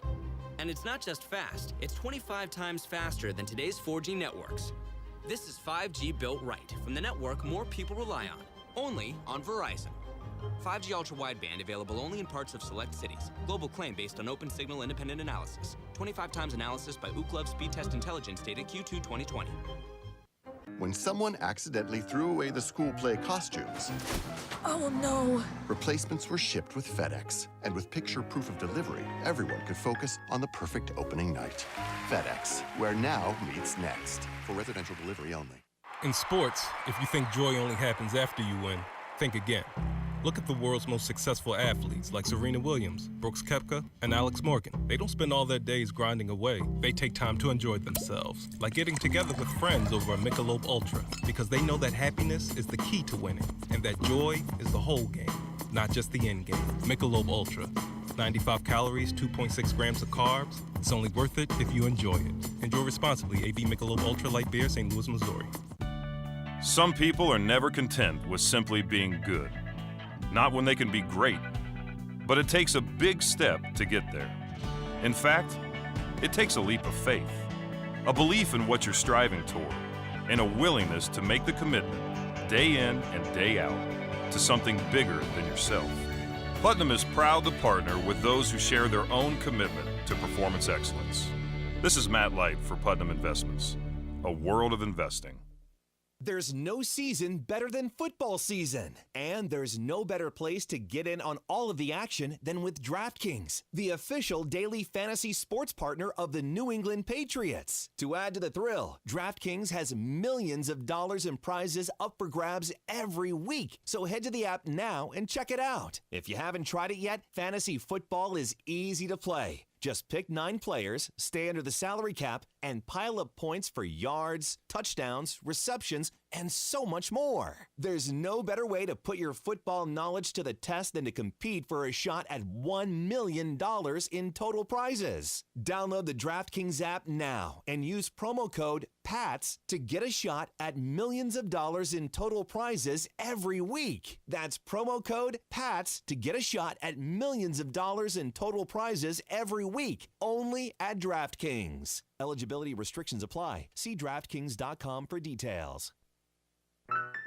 And now, great moments in history. He says, are any of you playing Wordle? Yeah. I play. Do you play, Eric? No. You don't, why not? Oh, God, he gets so upset. Well, the way you answered it, no. That's not. Isn't that how he just said it? It is how he said it. Yes. Yeah. Absolutely not. You were very It's not dismissive. not how I said it in my head. I'm going to tell you how I read it. Yeah. I read it that... I have no time for that. No. He has plenty of time for it. He plays a bunch of other games like that. Okay. But everybody else is doing that one. Right. Yeah. So You don't like how I read it. You don't like Wordle, Eric? I don't know. I've never done it. So then why are you so dismissive? I'm not so dismissive. No. Why do you think they chose 5-letter word? Is that the most common number in the English language? I don't know. I don't know, but it's that would be. It's always maddening when they use a letter twice, which I think I don't did like today. that. I don't like that. Which I think they did They today. did that today. Yeah. They did. And Well, like like, if you pick a letter, and you also only you can't We're not say going to what it is. explain all the rules. If Yeah. you're interested, go find out. Like my for God, example, why are why you so upset? like if it was Because you were so dismissive. Yeah, I wasn't. Now you want to know about it. You were a little bit dismissive. Just a little bit. Just a little bit. That's another great moment from All right, back here on Patriots Unfiltered, When you said 855. you got all mad and said, "Why don't you go find out?" I thought you were going to say, "Why don't you go yourself?" Take your shine box. 855 Pats 500 is the Ace Ticket Hotline web radio. Freddie, you still playing Wordle? I do. Did every you day. pass up that phase? No, I Deuce, also play Quordle. Deuce got me on Wordle a while back, and I've been I would say not every single day, but most days. Same. I read a little something about it. Controversy? No controversy at all. But just those that use the same first word every day. Yeah. And then what is the word if you use it? Yeah. Do you use the same word every day? I do not. I do not use the same word every day. I'm usually swear then mount, depending on how it goes. You like to get the E, A, and R out of the way? Get those vowels. Yeah, and so the big I go with the Deuce theory because he taught me how to play the game, and much like everything else, I just follow his lead. So I do use swear, but I heard some of the people use crane. Crane. C-R-A-N-E? Yes. Okay. So I used that, and I found myself like all thrown off. Yeah, I know, right? Because your brain kind of gets into a rhythm of You how know you the look. you and know you know the letters words. when they don't come up. So I'm back to swear. Well, Yeah. No, I shake it up. It's a perfect little thing to start the day. Evan before can't you watch gotta the write. all 22, so he has no idea what we're talking about. I like to try to have at least 2 vowels in my first word just to kind of get the Yeah. vowels out of the way. You gotta get those vowels. Yeah. But the I have repeating no letter clue is what you guys are tough. talking about. You never played Wordle? Just a No. little. Just a little. I know word what it game. is. Well, So you at gotta least- have some. But because- I'm going to give Evan a lot of credit because he didn't do what Eric did. Yeah. And sort of look down his nose. I don't you know. And a mighty nose it was. A little bit of a. At Fred, Mike, and I, because we, we're like the rest of Yeah, the. I did the math sheep. once. I put it on Twitter, like how many words Wordle can do without Right, I remember repeating, that. and Mhm. how long it'll be before the game runs out. Yeah. Yeah. What was today's? Oh, Well, don't say it. I didn't do it It's today. something. Yeah. So don't say I what think it is. was a. I haven't done it It was yet. definitely a double-letter word. Oh, today. come on, guy. Oh, okay. I don't care. I don't really keep track of my stats. You should try Quordle. Do you send out your results? I do. I have a daily thing with my mother-in-law. Okay, So so that's good. Nobody really does it to the that's world good. anymore. No. No one's tweeting that I out see it anymore. once in a while. It Sometimes- always Megan like, O'Brien still does. It, Yeah, it always makes me wonder, like, what do you do? Unless you Who got one or cares? two, I don't care. Yeah. I feel never like did you- these, well, we never got these one. games No. are Addicting? Yes. I don't know. I guess I'm just addicted to, have you to ever other things. have you ever got it in All one? 22. Have you ever got lucky? No, it's never been Ah, swear. when I was It's going to be 15. swear one of these times. I did. Yeah. So this is the God's honest truth. The day that I got it in one, obviously it's just luck. Andy Hart and Megan were going back and forth in Wordle, and I go, "What game are we talking about?" Because I had that in my back pocket, and Megan says Wordle. I go, "Oh, you mean today's?" And I shared it, and Andy's like, "Yeah, you didn't do that. cheated. You went to a different device. Right. You did it on your laptop, and then you did it on your phone. or something like that." Yeah, Oh, Megan. yeah. Anyway, So Tony Flanagan, our Tone. Esteemed. trusty camera guy, put me on Hurdle. It's music clips. oh, Or like music videos? Yeah. So you no, just- listen? Oh, just listen. They're like it's like name that tune. Yeah. So you get like I think 5 little clips, like 2 seconds. It goes up to like 17 seconds, and you have to type in the name of the song. What's the football one? Evan would probably be good at that one. That might be in your jam. There's All a football 22. one. Oh. All 22. Yeah. Oh, What's this past concept? That was it's like Pictionary. That was but they have a 70s version of Hurdle, an 80s so version yours is of like Hurdle. 70s, please. I You're do the cleaning 70s out. and the 80s. Mm-hmm. yep. It's amazing how many more of those I get than the actual one that's current. yeah. So is it multiple choice, or do No. you have to type No, it in? it plays like you have to type it in, but it has a search engine. A search engine that you. So when you start typing in some letters, it'll come up and you click on it. Smart type, Right. whatever they call Okay. that. There you go. So how long are we going here? All right. We'll go as long as I want. It's the off season. 855-PATS-500 is the Ace Ticket Hotline. Web radio at Patriots.com. We got to leave room for picks. Don't forget. Yeah, we got 4 games. So big weekend. When we did off air mention a significant development league wide, Greg Roman. Oh yeah. Out as Ravens offensive coordinator. I'm worried, guys. You worried that we're not going to get Lamar now? That's 10 offensive coordinator vacancies. And if you really look at the list of offensive coordinator vacancies, where are the Patriots in terms of desirability on this list? I mean, middle. Careful. I don't know if Baltimore is going to have Lamar Jackson. So I guess that still remains to be seen. But the Chargers with Herbert is easily number 1. Right? Lamar, if he's in Baltimore, is going to be number 2. It just, you're looking at being at the 4th or 5th best option on the table right now. So was there confirmed friction between Greg Roman and Lamar Jackson, or is this Not just that kind of I like don't because know. is A it little not bit. crazy to think that another team, this is impossible, that another team would say let's grab Greg Roman and then try to make a play for Lamar and put that back together? That seems like a long so shot. I think the biggest issue that they've had with Greg Roman is his passing concepts are very rudimentary and just never really opened up any sort of dynamic passing game outside of Lamar's MVP season. So there's been a lot of angst in Baltimore about Greg Roman, and the run concepts are great, but how much have we really developed as a passing offense in his tenure? And I don't know. I don't think that that's a great relationship between him and Lamar. If it was a great relationship, to your point, Mike, Yeah. like the Jets hire him, Right, that's what I mean. and then you could bring kinda- in like ruh-roh. Right. Right. You have the Ravens, Bucks, Chargers, Commanders, Titans, Rams, which obviously is McVay's show, Jets, Patriots, Colts, and Cardinals. Now all looking for offensive coordinators. Yeah, I would have the Patriots like firmly in the middle of that pack. I would not too say, low. Better I than would some say, teams, for sure. but I mean, I would like Mac Jones or Kyler Murray, Mac Jones or Justin Herbert. You know, Mac Jones or Lamar Jackson. I think you're middle of the pack. I'll take now. Mac I would over rather Kyler be Murray. The Commanders, Tannehill. Like the Commanders don't have an answer. Tennessee, I would say, is on par, not because of Tannehill being any great shakes, but it's still the Titans, and I think they have a good program. And Derrick Henry's still there. I don't know if he's still King Henry, but plus I wonder, Evan, you mentioned the Rams. It's McVay's show. Titans. I would put the Rams ahead. Titans, it's Mike Vrabel, but he's a defensive guy. So do you have confidence if you're going to be the new OC there? I'm pretty much going to have my way because Vrabel's going to hand it to me. Hand the offense over to me. I look at it as if you're an offensive coach. I know you said you take Mac over Kyler, but Kyler's ceiling is so much higher than Mac Jones's that if you can be the coach that gets Kyler playing well. If Kyler Murray was the Patriots quarterback and Mac Jones was the Cardinals quarterback, he wouldn't take Mac Jones over Kyler Murray. That's what it comes down to, though, right? Is that you want to be in a position that's going to make you look good.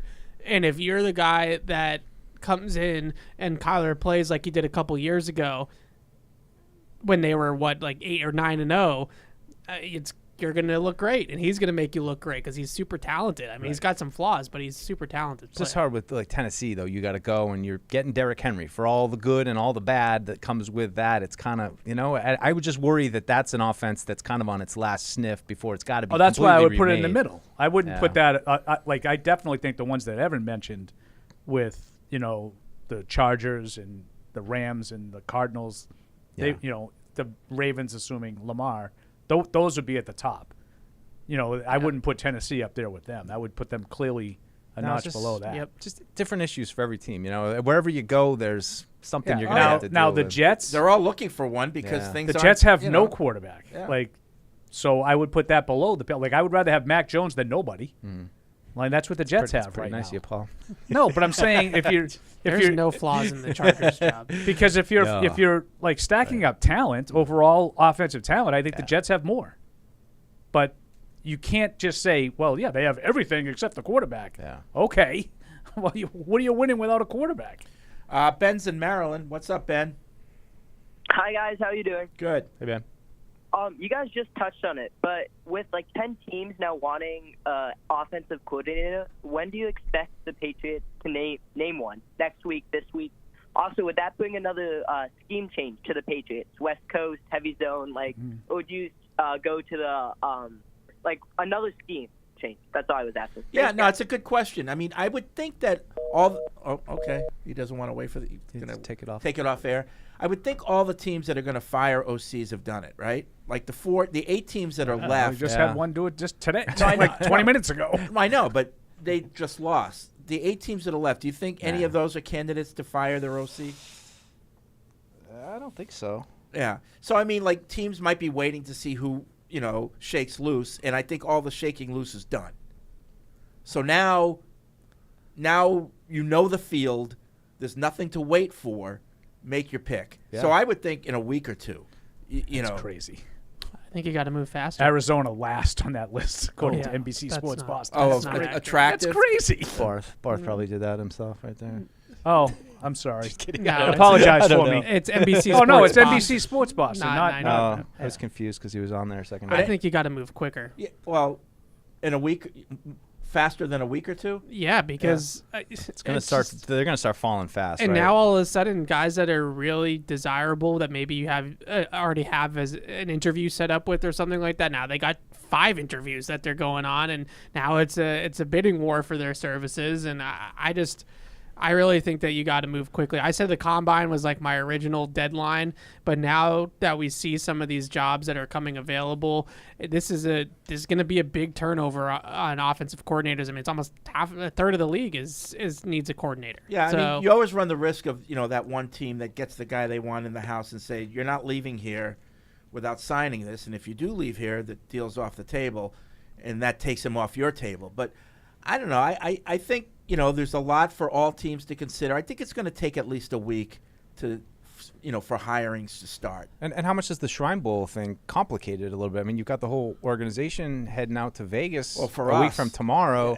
That is a factor. I mean, I'm sure Bill could do interviews remotely, but I mean, it could be a good thing. I mean, it could Or be you there have are a them lot of come teams there It's for the a- Pro Bowl, it's and a dumb maybe question. it's You have the interviews come to him. Yeah. I mean, all the teams are going to be there. Is it required? I mean, this is a dead serious question. Is it required that Bill is at the Shrine Bowl? No, it's not. Usually, the head coach of the team actually hands over the team to a top level assistant. So maybe Gerard Mayo will run. This is your first order of business as assistant head coach. Right. Go and do the stuff I don't want to do. Yeah. Usually the head That's how it coaches works. are there, but they're there more for fun and for. Would you be surprised to see Bill at the Senior Bowl? No. No, Not I mean, necessarily. because especially where the Shrine Bowl will Right. end, so he'll probably end up there. But I mean, I think both those spots are such big NFL meeting points at this time that there probably will be a lot of business getting done on the side while everybody's in Vegas and Mobile. Yeah. Jerry's in North Carolina. Hey, Jerry. Hey, Jerry. Hello? Yes? Hey. Hello, Jerry. What's going on, fellas? Is Evan there? Yeah. I am. Evan, I owe you an apology, buddy. I've been trying to apologize to you for about a year now. Be good. We got into it a little bit. Bad breakup. Over the Cam Newton situation, and I was in my feelings, and as a man, I want to apologize. Oh, that's all right. Don't worry about it. Thanks for the apology. Was this a Twitter thing? Probably. You're gonna stay blocked though, Jerry. Wow. Oh, no, this was during the live podcast. I told Evan that he was not being fair when it came to Cam Newton, but he was right and I was wrong. Okay. Well, I appreciate that. I have someone on my Twitter timeline writes that to me pretty much every day. My question is, what do y'all think about the Patriots targeting Rashid? What's his name? Rashid Jones from SMU, the wide receiver, Yeah, I actually or watched a little Charlie today. Jones from Colorado. And what about the Patriots want to get Jordan Poyer or Marcus Peters in free agency? Who? It's a lot. Yeah. I watched a little of the SMU kid today. I started to dip my toes in that. I don't know. I watch these guys. I'm like, I would take them. I would take them. I would take them. Any of these top 5 guys. I don't know. Marcus Peters, how old is he now? I mean, he's. Well, they're both kind of long in the tooth. Yeah. I'm not sure. I'm like, Poyer's a real good player. I love Poyer. You Yeah. know that. But I just. Is that the direction that they're in? Like, we're looking for a 30-something-year-old veteran to do this because we have so few holes that's how we're going to fill them? Yeah. Like, you could sell me on But free agency. that doesn't mean you still can't draft one. No, I know, but you're not going to just you're going to use a chunk of your resources on a Jordan Poyer, at this stage. Even, I don't know. Good, Alex is here. I can apologize in person just in case that was his list. No, it wasn't. And receivers that I mentioned was Rashee Rice from SMU, and then Charlie Jones from Purdue. I'll let these boys talk about the receivers. I know Barth is a Charlie Jones guy, so maybe we can talk about him. He doesn't want to commit. He doesn't want to commit. What I liked about Barth was the list of Shrine people came out, and I'm like, oh, Zay Jones. And then he's like, a great list. I love all 4 of these guys. I love all He knew 70 everybody. of these people. Yeah. I watched a little bit of the first round receivers. Yeah. I'm already all in on Jackson Smith and Jigba. Oh, Just give he's my favorite. Give me that Yeah, guy. yeah. Like that guy is a problem. Like that's exactly. Go back and watch his first year. Yeah, Like, ridiculous. That's exactly the type of guy too that the chain mover, right? Like the slot receiver that's just going to get open quickly. And I understand that we all kind of get enamored by the outside receivers and the deep threats and things like that. But with this quarterback and with what this offense has always been successful doing, a guy like that just can get open quickly, reliable, always in the right places, like that type of receiver just always thrives here. And he's like that, but with first round talent, right? It's not like Jacoby Myers or a guy like Edelman or Welker coming in. Like this is a first round receiver that has those types of traits, that has that type of play. And the only thing about him that I would wonder about is the same stuff that I always said about all the Alabama guys. Like, when he was in his heyday, it was Olave, it was Wilson, and him. Like, How are you stopping that? But then they You know? got so in the Rose Bowl they played Utah in the 2021 or 2022 year, but 2021 season, and Olave and Wilson sat out because they were draft eligible. And he had like 800 yards. 350. Yeah, I know that. 350. It was one of the best college games I've watched the last couple of years. His that stat particular line game. was 15 catches for 347 yards and 3 touchdowns. What were the big plays? Like, I mean, were there like 360-yard plays or something? No, crazy? he had 15 catches. Yeah. All right, I want to get to 20 some of yards these a pop. emails It before was we stupid. get to picks. I always appreciate the people who take the time to email. Of course. Christian the Cuban writes in, what would have to happen draft free agency trade to be able to compete with the AFC East again next year? I know there are a lot of holes. Paul can't happen over 1 year. In my opinion, get Lamar and O'Brien, and I think we can compete with the Bills next year. You might be right. If the Bills stay intact, I don't think that'll do it. But no. To me, a lot of it depends on, and I don't know every team's free agent status off the top of my head. I don't know how much the Bills will look different next year. I look at the Bills and I see a team that if they can retain enough of their core, I think we talked about Edmonds a little bit on Tuesday. Yep. You know, if Poyer is another one. Yeah. If they can retain enough of that core on defense, I think they had a couple of young quarterbacks that weren't great this year, but they were okay. They showed promise. Starting to Benford play better. and Elam, they both showed promise. Their defense would be okay. And then you're looking at, like, for a team like that, I think James Cook looked like he was coming on as the second half of the year. Yep. You just give me one, like, complimentary wide receiver who's better than Isaiah McKenzie, better than the corpse of Cole Beasley, you know, and that's the thing. You're that not worries catching me. them in a blink. That's the thing that worries me about Buffalo is that they are a really good organization in terms of identifying holes. And I think if you look at their receiving core, it's not actually that good outside of Stephon Diggs. And so I just am terrified. Like, oh no! Like, if they thought Davis was going to make And he from didn't. off the playoffs last year, and he's the same guy. He's Right. good, but he's not great. They thought he was going to be at that level. Yeah, I mean their supporting cast is good because of Diggs and because of Josh Allen. Because of Josh Allen. But it's really not special. And if they look at that in this offseason and they're like, well, we need to get another, and then it's like, well, your defense has trouble with them even with what they have now. And I bet they're kicking themselves now. Late in the year, they had to make a kind of a procedural move, and they tried to slide Isaiah Hodgins from the roster to the practice squad. And there was only one team that claimed him on waivers. And it happened to be a team coached by his former offensive coordinator, the Giants. Brian Dable knew him, and what's his face? What's the GM's name? Joe Shane. Joe Shane. They picked him up, and all of a sudden he's catching 6 or 7 passes for 110 yards in the playoff game.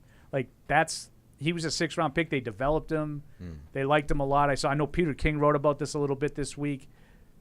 That's the kind of guy they're looking for, is one of those guys, and they got to be kicking themselves as they lost him. Ben in Liverpool, excuse me, hearing the news that the Patriots are interviewing Nick Caley this year is absolutely infuriating. Why was he deemed not good enough last year but good enough this year, or is it a case of filling out the interview process? That's a great question. My question would be, if the Jets didn't request permission to interview him, would the Patriots have interviewed him? Yeah. And I don't have the answer to that, so don't. And how much is it? But probably Billy. 2, would you rather take a highly touted tackle with pick 14 or trade the pick to Chicago for Justin Fields? And then Chicago would then take either of the top quarterbacks in the draft. What? I don't know. I No. just keep Mac. Yeah. Keep the 14. You wouldn't take Fields? No? I'd take Fields. I would take Fields, but I don't really I don't know if that I'm not ready to start over. So no. Like the 14th pick of the draft for Justin Fields? Yeah. I do that. Well, yeah, I don't know why Chicago would do that. They wouldn't. Right. But I would do it. I don't know. That's confusing. And finally, if you can only keep one, would you rather keep Nick Folk or Jake Bailey? Folk. Folk, sure. Yeah. Yeah, a kicker's more valuable than a punter. Even Nick Folk, a 38-year-old or I whatever. wonder How if old he's is going to he? keep going. He's 38. Yeah. 38. And is Nordine still technically like on the roster? I saw believe. Vizcaino got picked up by He did. Dallas. He did. Yes, he's on their practice squad now. What a random life that is to be like a practice squad kicker, and you're here. Then he was gone for a couple weeks. He was back. I still have never seen anything like that Monday night. 4 straight extra points. Yeah. Tyler in Providence, I have a game for you that's a bit silly and might be bad if none of you are into world history. If you could get into a time machine and pick any military leader throughout history to be our new offensive coordinator, who would you choose? Some examples would be Sun Tzu, because he That's literally Bill's wrote guy. the Book of Art of War. George Washington, because he was able to take an army with inferior weapons and talent and win the war. Or Vlad the Impaler, because he would use fear as a weapon against his enemies. George Patton, speed and aggressiveness. Yeah.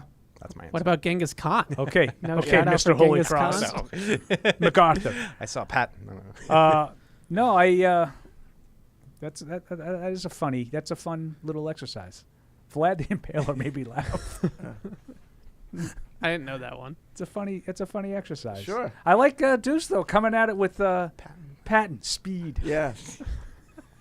Well, he was the ground game. Yeah, the ground game. Right, He ground- right. Ground and pound. Grinding it Yeah. out between Tanks, the tackles. That's Get right. those tanks He was going. definitely the ground Anybody game. but Sun Tzu. Yeah. How's that? All right.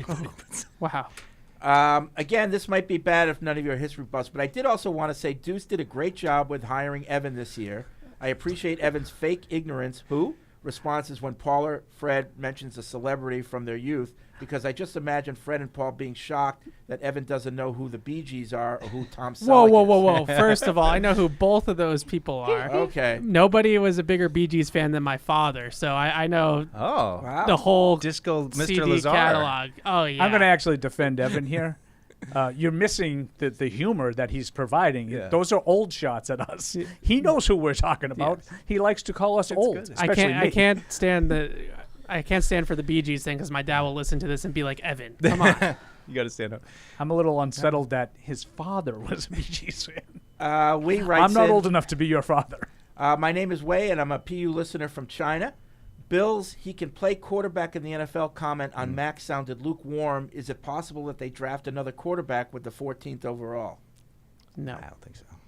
There aren't even any options. Like, unless somebody like Will Levis I was going to say, slides just to into see the if I could teens, make your head explode. or Anthony Richardson maybe, but I don't even think that there's really a great I'd be option. intrigued by Anthony Richardson, but not at 14. Yeah, but I would be intrigued by him if you they could get him on day two and second work round. with him for a couple years, like maybe. You mentioned earlier, like Vegas taking a quarterback and Brady. Like Anthony Richardson would be like the perfect guy for McDaniels to work with for a year or two. But here, I don't see it. Sabrina from Austria says she hopes they'll solve last year's problem of the majority of tickets going to scalpers. She'll definitely try. Is already registered. Wish her luck. This is the Germany game. Yeah, her question is, what is the chance he of left Bill that out. trading back the 14th pick this year? More or less than 50%? Are there tackles or cornerbacks who could be interesting for us later in the first or early second round? I, for one, will not be getting up in the middle of the night for the draft this year. I learned from my mistake getting up and hearing the N'Keal Harry pick.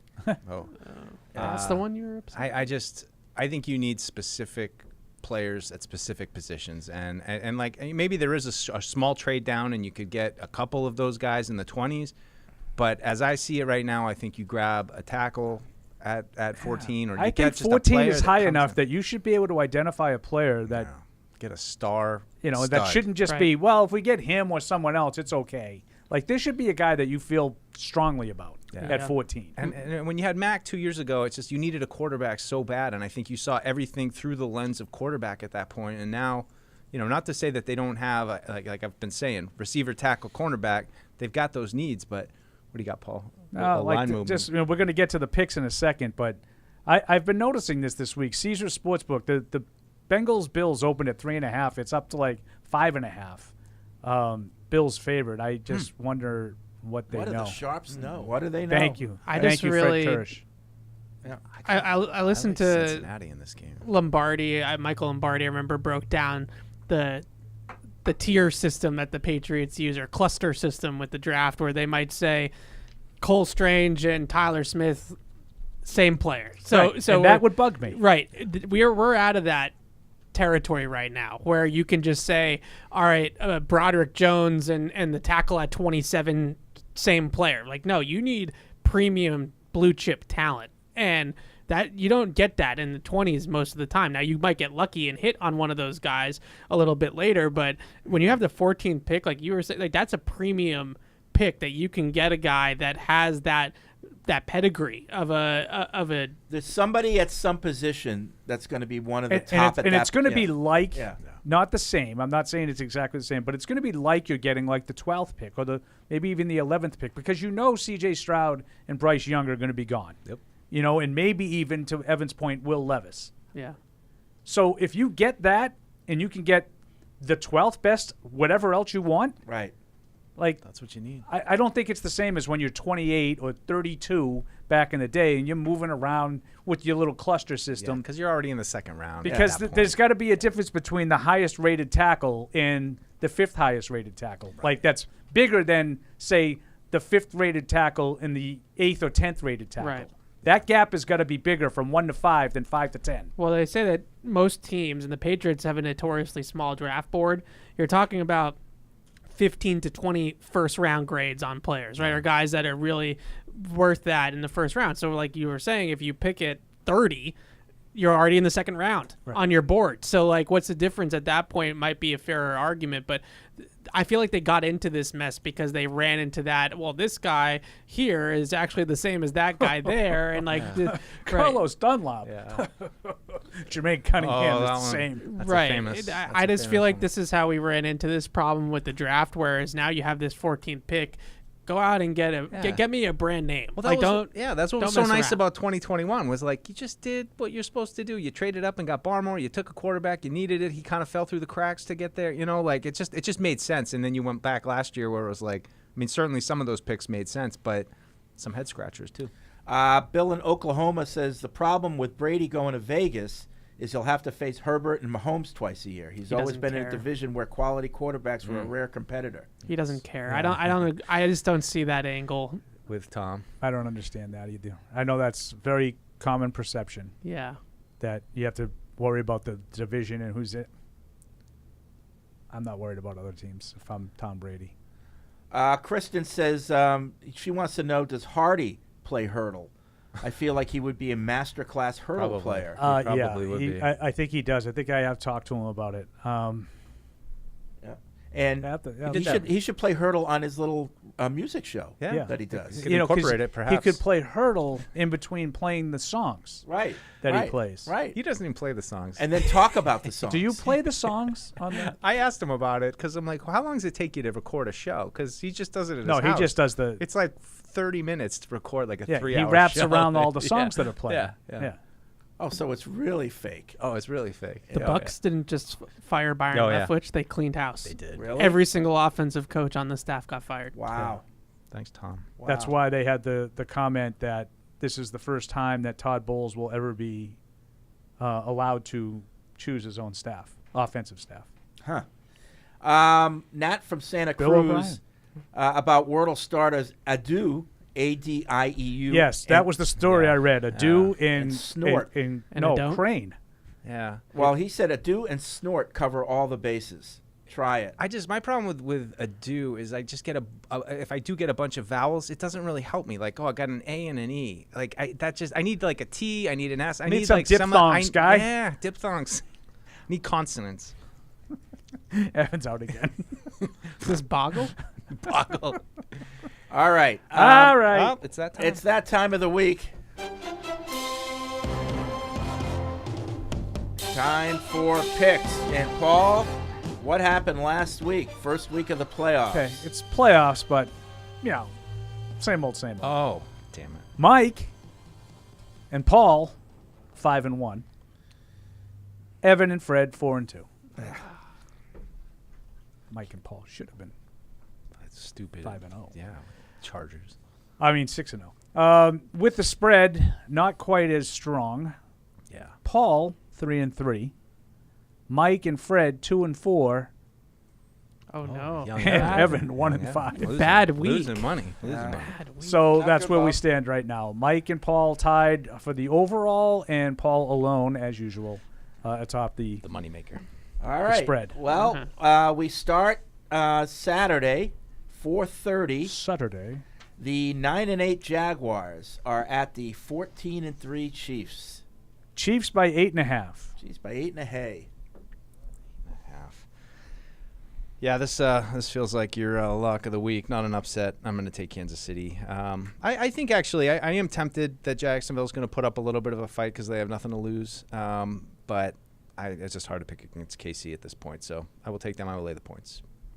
Yeah, Jacksonville does have that Doug Peterson magic on them, right? Where they 6-0 as an underdog in the playoffs. Just do it. So I think the Chiefs win this game, but I'm going to take Jacksonville to cover the spread just because I think Kansas City be a little rusty in the first half, and maybe it's a close game at halftime. It's funny, if what happened last week didn't happen and Jacksonville just won conventionally, I'd absolutely be taking the points. But I'm not going to. I'm going to lay the points, take Kansas City both ways, because I think Jacksonville just sat around for a week saying, oh, my God, do you believe what we just did? And then reality's going to strike. Yeah, I think the run for my guy Trevor Lawrence is done. I'm very proud of him for what he did this season. Are you going to thank him? I'll pass him along.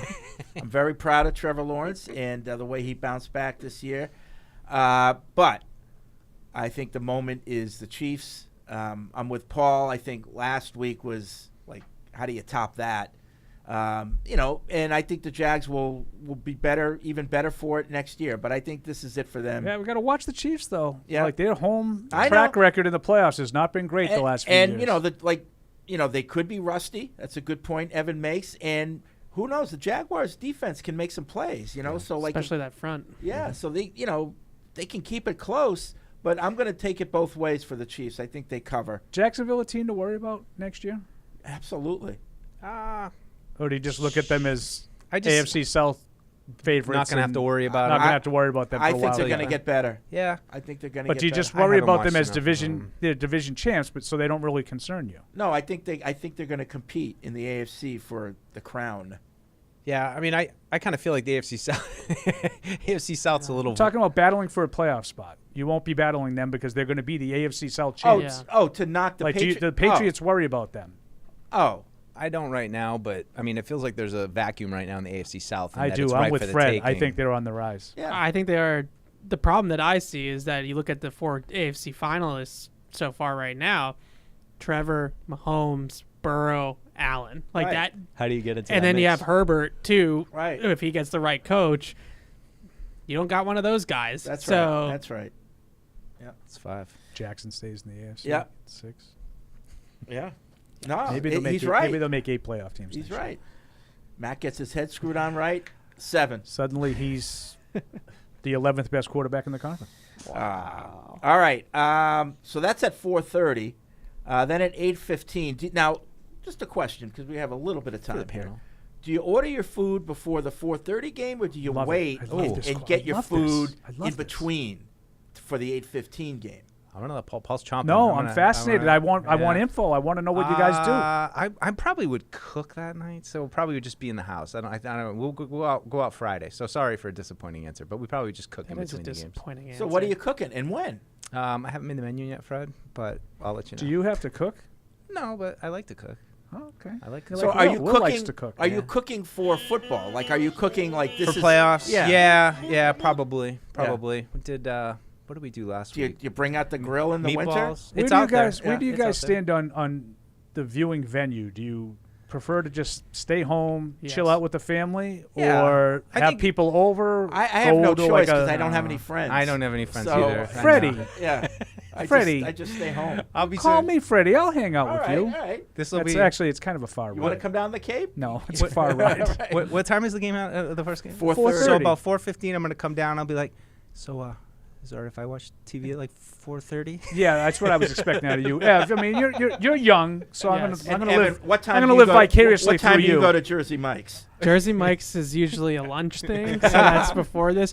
On Saturday night, maybe some wings, some classic football wings, and I would say that maybe like fourth quarter and then kind of like into the break period. You kind of order them around that time, and then they come late. Of the game, maybe right in the middle of the two games, Now, somewhere around that. do you sweet do spot. like Uber Eats? Do you have it? Yes. Yeah. See, Yes.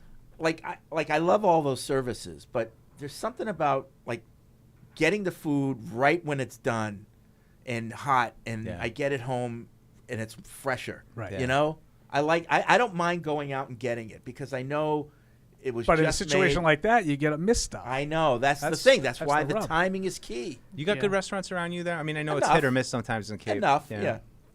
Yep. Paul? So I had, I don't have, like, I just was. I'm sorry, we're out of time. I was dead serious. I was So I was excited. interested to see what you guys do. Like, I was like Fred last week. I had no friends. I wanted, like, Beth was working, and I wanted to figure out, should I go out? Should I?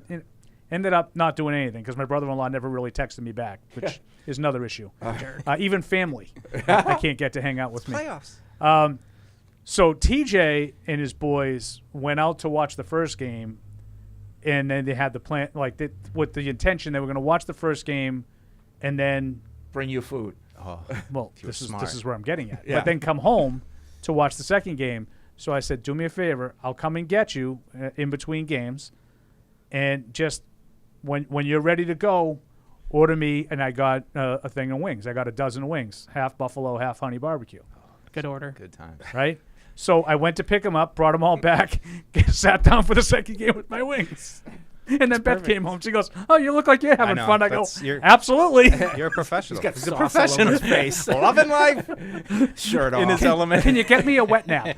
Just a bib with no shirt. I put in an order with Buff's Pub.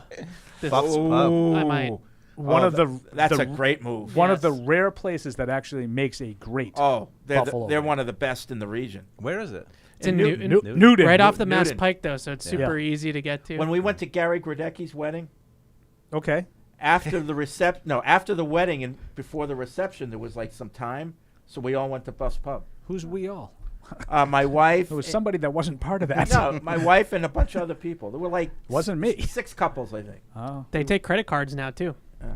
They were cash only for I mean, I used to live around there. So I like only Buff's went there a Pub couple was of times. like, We used to have, when I worked at the Herald, we used to play in the corporate basketball league, and a lot of the games were in that area, and we would stop. Tony Mass would come with us. Tuukka Rask, big Buff's Pub guy. Oh, that explains a lot. Yeah. Love Buff's Pub. All right, probably Buff's Pub before that big game to end the season. 8:15. That he had to sit out because he had the poops. Now we got to hurry. Come on. 8:15 Saturday night. The 9-7-1 Giants are at the 14-3 Eagles. Eagles by 7.5. 7.5. Gotta hurry. 7 minutes left. It's the Giants. Yeah, I'm gonna go divisional game, but I'm still gonna go Eagles, and I'm gonna lay the points. The Eagles. I'm gonna go Eagles as well. I'm gonna say that Giants cover. I think divisional game. It's usually close. I had Cincinnati. I thought they were gonna blow out Baltimore, but Baltimore was able to keep it close. I think this is a similar type of situation. I am with Evan on this one. I think the Giants are that toughness that they showed the very first game of the season, that a game against Tennessee they had no business winning and they found a way to win it, has carried over throughout the entire regular season. I don't think they're all that good, but they are tough, and I think they'll hang around. Yeah. Similar to the Jaguars, I think the Giants' run is over. I think Eagles cover. So I'm going to go with, for Saturday, both teams, both favorites to cover. Although, I mean, Jalen Hurts has to be a little rusty, right? Yep. He He did knows? play. What? He did play in the last game. Oh, did he? Yeah. Oh. They kind of Might still be managed. a He didn't run very Okay. much, All right. but he Still had a did week play off, in the though. last game. Yeah. Still had a week off though. So Okay. Anyway, yeah, I think Eagles cover in this game. I think they might be the most complete team left. But all right, now the interesting game. Sunday at 3, 12-4 Bengals are at the 13-3 Bills, and the line, as we talked about earlier, has shifted. Yeah, it's going up. Buffalo by 5 was the DraftKings this morning. Is there that a we're weather going with. report or something like that, or any reason why? I mean, the only thing I could think of is that they've gotten bad injury news with the Bengals offensive linemen. None of those guys are going to play, I would imagine. Like, they lost their whole offensive. They could not move the ball at all in the second half. They moved it at will in the first half, but they couldn't move it at all in the second half once. Yeah. Jonah Williams, I think. So maybe the word's getting out that they're Lyle Collins was already out. He got hurt Christmas and Eve here. I think his backup got hurt and too. the other guy, Kappa, is Yeah. out, right? All Alex right. Kappa. Well, Paul, your little rant there just made me change my mind because I was ready to go Bengals. Me too. And because I think the Bills have been playing with fire. They've been sloppy. Josh Allen just doesn't seem like he's waiting for things to start. But if there's too many injuries on the Bengals line, I can't take them. I'm going to take the Bills. Okay. I have the same exact feeling as Deuce on this. I have not been impressed by the way that Buffalo has been playing offensively, turning the ball over a ton. I don't think you win a game against Joe Burrow and a good Bengals team turning the ball over that much. Nope. I'm going to take the Bengals. Okay. I don't love Good it. for you. I All right. don't love it, All but I'm right. going to take the Bengals. Yeah, I hate this because I really like both of these teams Yeah. a lot, and I like watching both of these guys play a lot. Same thing with that great divisional game last year with Kansas City and Buffalo. I didn't want either one of them to lose. I'm going to split it. I'm going to take Buffalo to win, but I don't really understand the spread. I thought this should have been a field goal at best, maybe even smaller. Could it just be that Bills fans are betting more? All the money's coming in and they're trying to. Could be. You know? It doesn't really make a lot of sense to me, given the area that we're talking about, but Yeah. it could be. Yeah. I'm going to split it. I think Cincinnati's very good. I think Burrow is as tough as they come. Even watching him in the second half of that game, it's sort of like he said to himself, I just can't turn the ball over. And if we have to punt, it'll be okay. And he didn't make it like a single mistake in that. Now, he was under ridiculous. It just got ridiculous. In the fourth quarter of that game, that's why if that fumble doesn't happen, I think the game was over. Even if they didn't get in and they just kick a field goal, I don't think Cincinnati was scoring. Yeah. Yeah. All right, I'm going to go with the Bills both ways as well. Both ways. Both ways. Wow. So we had that one all over the map. Evan Yeah. likes Cincinnati outright. I split it, and you guys like Buffalo. Yeah. 6:30 Sunday evening. The 12-5 Cowboys are at the 13-4 49ers. Niners by 3.5. Smallest spread of the Tough one. I think it's going to come down to the quarterback, and I'm going to go with Dallas in an upset here. Whoa. Yeah. I did not see that I think coming. they played well. Just a classic matchup here in the NFC playoffs. Dallas 49ers, but I'm going to go with the Cowboys. By the way, Deuce has like a bracket sheet in front of him I do. that he's filling out. I'm fascinated This guy by it. just Is that like you can't keep track unless you do that? I like to It's look not at like it. it's March I like Madness. brackets. Not everybody's like me. No. one of these days I'm going to get this guy to go digital. It's going to be the happiest day of my life. Good luck with that. He keeps like a note, Right. like a calendar notebook. Right. I do. Like it's Multiple. 1995. He makes me look modern. Eric left. Eric printed everything in the world, and now I'm the old guy. I don't get it. So, like, when it's all done, what do you do with that? Throw it out. You throw it out. I save it in my files so that I Right. can be like, well, actually, Paul, back in 2022, right. Think about the trees, man. Yeah. I am going San Francisco both ways. I am going San Francisco both ways also. I do think Dallas is – I think you saw a little bit of how good they can be. Yeah. I just haven't seen it consistently enough to pick it on the road. I'll take San Francisco to keep that defense don't like the going. coach. Please, God, San Francisco win. I don't care by how much, just win. But I'm going to go both ways with them. I just can't stand the Cowboys winning. They're bad enough when they don't win because they lead the league in every statistic you could imagine. Imagine if they start actually winning real games. Forget it. Insufferable. It's insufferable. What do you think of the game times on Sunday? Like they did that It's the I don't Super know, Bowl time. Yes. 5 years ago, 10 Or years AFC ago. championship weekend time. Yeah, they went the divisional round 3 and 6:32. I don't care for I don't it. care You don't for care? it either. You like it earlier? Yeah. Yeah. I got a 4:30 indoor baseball practice on Sunday, so that's Oh. really killing me. All right. Well, that's it for our show. Catch 22 is coming up, right, with Alex and Evan. Yes. So that'll be interesting. If you emailed, we didn't get to you, maybe you'll get to them in your show. So other than that, have a great weekend, and we'll see you next Tuesday. Thank you for downloading this podcast. Subscribe on Apple, Google Play, and everywhere else you listen. Like the show? Please rate and review us. Listener comments and ratings help keep us high in the podcast rankings so new listeners can find us. Be sure to check Patriots.com for more news and more podcasts. The world's original podcast.